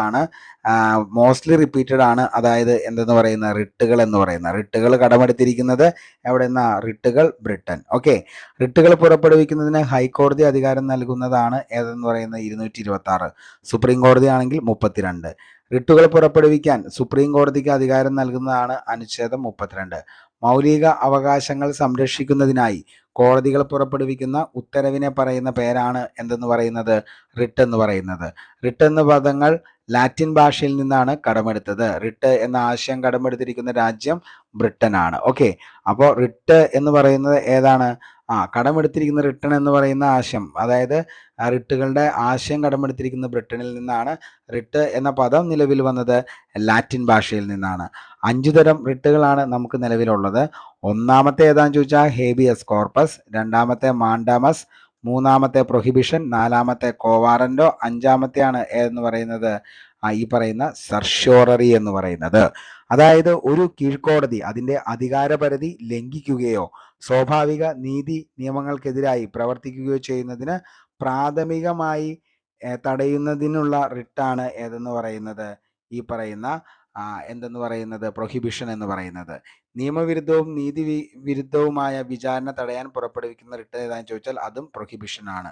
വിലക്കുക, ടു ഫോർബിഡ് എന്നതാണ് ഇതിൻ്റെ അർത്ഥം എന്ന് പറയുന്നത്. ഒരു കേസ് കീഴ്ക്കോടതിയിൽ നിന്നും മേൽക്കോടതിയിലേക്ക് മാറ്റാൻ ഉത്തരവിടുന്ന റിട്ടാണ് സർഷ്യോററി. സാക്ഷ്യപ്പെടുത്തുക എന്നതാണ് സർഷ്യോററി എന്ന് പറയുന്ന വാക്കിൻ്റെ അർത്ഥം. സ്വകാര്യ വ്യക്തിക്ക് എതിരെ പുറപ്പെടുവിക്കാൻ കഴിയാത്ത റിട്ട് ഏതാണെന്ന് ചോദിച്ചാൽ അതാണ് ഏതെന്ന് പറയുന്നത് മാൻഡമസും അതേപോലെ തന്നെ സർഷ്യോററിയുമാണ് സ്വകാര്യ വ്യക്തികൾക്കെതിരെ പുറപ്പെടുവിക്കാൻ കഴിയാത്ത റിട്ട് എന്ന് പറയുന്നത്. ഓക്കെ, ഇനി നിയമവിധേയമല്ലാതെ തടവിൽ വെച്ചിരിക്കുന്ന ഒരാളെ മോചിപ്പിക്കുന്നതിനായി കോടതി പുറപ്പെടുവിക്കുന്ന റിട്ടിനെ പറയുന്ന പേരാണ് എന്തെന്ന് പറയുന്നത് ഹേബിയസ് കോർപ്പസ് എന്ന് പറയുന്നത്. വ്യക്തി സ്വാതന്ത്ര്യത്തിന്റെ സംരക്ഷകൻ എന്നറിയപ്പെടുന്ന റിട്ട് ഏതാണെന്ന് ചോദിച്ചാൽ അത് ഹേബിയസ് കോർപ്പസ്. ഒരു വ്യക്തിക്ക് അയാൾക്ക് അർഹമല്ലാത്ത ഉദ്യോഗം വഹിക്കുന്നത് തടയുന്ന റിട്ടാണ് കോ വാറന്റോ. കോ വാറന്റോ എന്ന പദത്തിന്റെ അർത്ഥമാണ് എന്തധികാരം. ഹേബിയസ് കോർപ്പസ് ആദ്യമായി പ്രത്യക്ഷപ്പെട്ടത് മാഗ്ന കാർട്ടയിലാണ്, നമുക്കറിയാം. ഓക്കെ, അടുത്താണ് നിർദ്ദേശക തത്വങ്ങൾ. ഇന്ത്യൻ ഭരണഘടനയിൽ നിർദ്ദേശക തത്വങ്ങൾ ഏത് രാജ്യത്തു നിന്നുമാണ് സ്വീകരിച്ചതെന്ന് ചോദിച്ചു കഴിഞ്ഞാൽ അത് അയർലൻഡിൽ നിന്നുമാണ് സ്വീകരിച്ചത്. മാർഗനിർദ്ദേശങ്ങൾ പ്രതിപാദിക്കുന്ന വകുപ്പ് ഏതാണെന്ന് ചോദിച്ചാൽ 36 മുതൽ 51 വരെ. ഇന്ത്യൻ ഭരണഘടനയിൽ മാർഗനിർദ്ദേശക തത്വങ്ങൾ ഉൾപ്പെടുത്തിയിരിക്കുന്നതിൻ്റെ ലക്ഷ്യം എന്താണെന്ന് ചോദിച്ചാൽ ക്ഷേമ രാഷ്ട്രം. 1935 ഗവൺമെന്റ് ഓഫ് ഇന്ത്യ ആക്ട് പറഞ്ഞിരിക്കുന്ന ഇൻസ്ട്രുമെന്റ് ഓഫ് ഇൻസ്ട്രക്ഷനോട് സാദൃശ്യമുള്ളതാണ് നിർദ്ദേശക തത്വങ്ങൾ. നിർദ്ദേശക തത്വങ്ങൾ ഭരണഘടനയിൽ ഉൾപ്പെടുത്തിയ രാജ്യം ഏതാണെന്ന് ചോദിച്ചാൽ അത് സ്പെയിൻ ആണ്. ഓക്കെ, നിർദ്ദേശക തത്വങ്ങൾ ഇന്ത്യൻ ഭരണഘടന കടം കൊണ്ടിരിക്കുന്നത് അയർലൻഡിൽ നിന്നാണ്. നിർദ്ദേശക തത്വങ്ങൾ ഉൾപ്പെടുത്തിയിരിക്കുന്ന അനുച്ഛേദം 36 മുതൽ 51 വരെ അനുച്ഛേദത്തിലാണ് മാർഗനിർദ്ദേശക തത്വങ്ങൾ ഉൾക്കൊണ്ടിരിക്കുന്നത്. ഇനി നമുക്കറിയാം ഇന്ത്യൻ ഭരണഘടനയുടെ ഭാഗമായത്, അതായത് മാർഗനിർദ്ദേശക തത്വങ്ങൾ ഇന്ത്യൻ ഭരണഘടനയുടെ ഭാഗമായത് സാപ്രു കമ്മിറ്റിയുടെ പ്രകാരമാണ്. നിർദ്ദേശക തത്വങ്ങൾ നടപ്പിലാക്കാൻ ഒരു പൗരന് കോടതിയെ എന്ത് ചെയ്യാൻ പറ്റത്തില്ല, സമീപിക്കാനായിട്ട് കഴിയത്തില്ല. ഒരു വ്യക്തിയുടെ അവകാശങ്ങളെ നീതീകരിക്കാനാവുന്നതും നീതിയില്ലാത്തതും എന്ന രീതിയിൽ 2 വിഭാഗങ്ങളായി വിഭജിക്കാമെന്ന് ശുപാർശ ചെയ്ത കമ്മിറ്റിയാണ് ഏതെന്ന് പറയുന്നത് BN റാവു കമ്മിറ്റി എന്ന് പറയുന്നത്. അപ്പോൾ ഇത്രേ ഉള്ളൂ. എപ്പോഴും PSC ചോദിക്കാറുള്ളത് എന്താണ്, മാർഗനിർദ്ദേശക തത്വങ്ങൾ എന്ന് പറയുന്ന ആശയം ഏത് രാജ്യത്ത് നിന്നാണ് കടം കൊണ്ടിരിക്കുന്നതെന്ന് ചോദിച്ചു കഴിഞ്ഞാൽ ഏത് രാജ്യത്ത് നിന്നാണ്, അയർലൻഡിൽ നിന്നാണ്. ആദ്യമായിട്ട് ഇത് വന്നത് അയർലൻഡ് ഏത് രാജ്യത്ത് നിന്ന് എടുത്തതെന്ന് വെച്ചാൽ അത് സ്പെയിനിൽ നിന്നാണ്. ആർട്ടിക്കിൾ ഏതൊക്കെയാണെന്ന് ചോദിച്ചാൽ 36-51 ഏത് ഭാഗത്തിലാണ് വരുന്നതെന്ന് വെച്ച് കഴിഞ്ഞാൽ ഭാഗം 4 ഇതിനെക്കുറിച്ച് പറയുന്നത്. എന്താണ് മാർഗനിർദ്ദേശക തത്വങ്ങൾ കൊണ്ട് ഉദ്ദേശിക്കുന്നത്? അതായത് ഇന്ത്യയെ ക്ഷേമരാഷ്ട്രമാക്കി മാറ്റിയെടുക്കുക. ഓക്കെ, അപ്പൊ അത്തരം കാര്യങ്ങൾ ഓർത്തു വെച്ചോ. മൗലിക കടമകൾ. ഇന്ത്യൻ പൗരന്റെ മൗലിക കടമയുമായി ബന്ധപ്പെട്ട് താഴെ പറയുന്നവയിൽ ശരിയല്ലാത്തത് കണ്ടെത്തുക. പൊതുമുതൽ സംരക്ഷിക്കുക, പരിസ്ഥിതി സംരക്ഷിക്കുക, പൗര അവകാശങ്ങൾ സംരക്ഷിക്കുക, സാംസ്കാരിക പൈതൃകങ്ങൾ സംരക്ഷിക്കുക. ഇതിൻ്റെ അകത്ത് ഏതാണ് മൗലിക കടമകൾ? പൗര അവകാശങ്ങൾ സംരക്ഷിക്കുക എന്നാണ് മൗലിക കടമകളിൽ പെടാത്തത്. മൗലിക കടമകൾ ഉൾക്കൊള്ളുന്ന ഭരണഘടനാ വകുപ്പ് ഏതാണെന്ന് ചോദിച്ചാൽ അത് 51A ആണ്. ഇന്ത്യൻ ഭരണഘടനയുടെ അനുച്ഛേദം 51A എത്ര മൗലിക കടമകൾ ഉൾപ്പെടുത്തിയിരിക്കുന്നു എന്ന് ചോദിച്ചു കഴിഞ്ഞാൽ 11 ഉൾപ്പെട്ടിരിക്കുന്നത്. മൗലിക ചുമതലകളെ കുറിച്ച് പ്രതിപാദിക്കുന്ന ഭരണഘടനാ വകുപ്പ് ഏതാണെന്ന് ചോദിച്ചു കഴിഞ്ഞാൽ അത് 51A ആണ്. മൗലിക കടമകൾ പ്രാബല്യത്തിൽ വന്ന വർഷം 1977 ജനുവരി 3. മൗലിക കടമകളെ കുറിച്ച് പ്രതിപാദിക്കുന്ന ഭരണഘടനാ വകുപ്പാണ് 51A. 42ാമത്തെ ഭരണഘടനാ ഭേദഗതി 1976 10 മൗലിക കടമകളാണ് ഉണ്ടായിരുന്നത് ഇന്ത്യൻ കോൺസ്റ്റിറ്റ്യൂഷൻ നിലവിൽ വരുമ്പോൾ. ഇന്ന് എത്ര മൗലിക കടമകളാണ് ഉള്ളതെന്ന് ചോദിച്ചു കഴിഞ്ഞാൽ 11 മൗലിക കടമകളാണ് ഇന്ന് ഇന്ത്യ ഭരണഘടനയിൽ ഉള്ളത്. 11ാമത്തെ മൗലിക കടമ കൂട്ടിച്ചേർത്തത് 86ാം ഭരണഘടനാ ഭേദഗതി 2002 വഴിയാണ് 11ാമത്തെ മൗലിക കടമ കൂട്ടിച്ചേർത്തത്. മൗലിക കർത്തവ്യങ്ങൾ ഇന്ത്യൻ ഭരണഘടന ഉൾക്കൊള്ളിച്ചിട്ടുള്ളത് 42ാം ഭേദഗതി. ഭരണഘടനയുടെ 4A ഭാഗത്താണ് മൗലിക കടമകൾ ഉൾപ്പെടുത്തിയിരിക്കുന്നത്. ഇനി റഷ്യയിൽ നിന്നാണ് മൗലിക കടമ എന്ന ആശയം ഇന്ത്യ കൂട്ടിച്ചേർത്തത്. റഷ്യൻ ഭരണഘടനയിൽ നിന്നാണ് മൗലിക കടമ എന്ന് പറയുന്ന USSRൽ നിന്നാണ് മൗലിക കടമ എന്ന് പറയുന്ന ആശയം കൊണ്ടുവന്നത്. അതേപോലെ തന്നെ എന്താണ് അതായത് മൗലിക കടമ എന്ന് പറയുന്നത് ഭരണഘടനയിൽ ഉൾപ്പെടുത്തിയ പ്രധാനമന്ത്രി ആരാന്ന് ചോദിച്ചാൽ ചോദിച്ചാൽ അത് ഇന്ദിരാഗാന്ധിയാണ്. മൗലിക കടമകൾ ഭരണഘടനയിൽ ഉൾപ്പെടുത്തിയ സമയത്തെ നിയമമന്ത്രി ആരാന്ന് ചോദിച്ചാൽ HR ഗോഖലെയാണ്. HR ഗോഖലെ. അതേപോലെ തന്നെ പ്രത്യേകതകളെ പോലെ തന്നെ മൗലിക കടമകൾ കോടതിയിലൂടെ സ്ഥാപിച്ചെടുക്കുവാൻ എന്ത് ചെയ്യത്തില്ല, കഴിയത്തില്ല. അപ്പം നമുക്ക് 11 മൗലിക കടമകളുണ്ട്. പക്ഷെ അതൊന്നും നമുക്ക് എന്ത് ചെയ്യാൻ പറ്റത്തില്ല, കോടതിയിലൂടെ സ്ഥാപിച്ചെടുക്കാനായിട്ട് പറ്റത്തില്ല. ഓക്കെ, അപ്പോൾ മൗലിക കടമകളുമായി ബന്ധപ്പെട്ട് നമുക്ക് ഏറ്റവും ഇമ്പോർട്ടൻ്റ് ആയിട്ട് പഠിക്കേണ്ട കാര്യം എന്താണെന്ന് ചോദിച്ചു കഴിഞ്ഞാൽ അത് ഏത് ഭാഗത്താണ് ഭരണഘടനയുടെ ഏത് ഭാഗത്താണ് മൗലിക കടമകളെക്കുറിച്ച് പരാമർശിക്കുന്നത് എന്നുള്ളത് ഉറപ്പായിട്ട് നമ്മൾ നോക്കണം. ഏത് ഭാഗത്താണ് മൗലിക കടമകളെക്കുറിച്ച് പറയുന്നതെന്ന് ചോദിച്ചു കഴിഞ്ഞാൽ ഏത് ഭാഗത്താണ്? ഭാഗം 4A ഇന്ത്യൻ ഭരണഘടനയുടെ ഭാഗം 4A മൗലിക കടമകളെക്കുറിച്ച് പ്രതിപാദിക്കുന്നത്. അതേപോലെ തന്നെ ആർട്ടിക്കിൾ ചോദിച്ചു കഴിഞ്ഞാൽ ഏതാണ്? 51A ആണ് ആർട്ടിക്കിൾ എന്ന് പറയുന്നത്. നിലവിൽ വന്നപ്പോൾ എത്ര എണ്ണം ഉണ്ടായിരുന്നു? നിലവിൽ വന്നപ്പോൾ 10 എണ്ണമായിരുന്നു. ഇന്ന് നിലവിൽ എത്ര എണ്ണം ഉണ്ടെന്ന് ചോദിച്ചു കഴിഞ്ഞാൽ ഇന്ന് 11 എണ്ണമാണുള്ളത്. ഓക്കെ, അപ്പോൾ ABCDEFGHIJK അങ്ങനെ എന്താണ് K വരെയാണ് നമുക്ക് അതിൻ്റെ അകത്ത് വരുന്നത്. അപ്പോൾ ഓരോ പ്രാവശ്യവും നമുക്ക് എന്ത് ചെയ്യണം?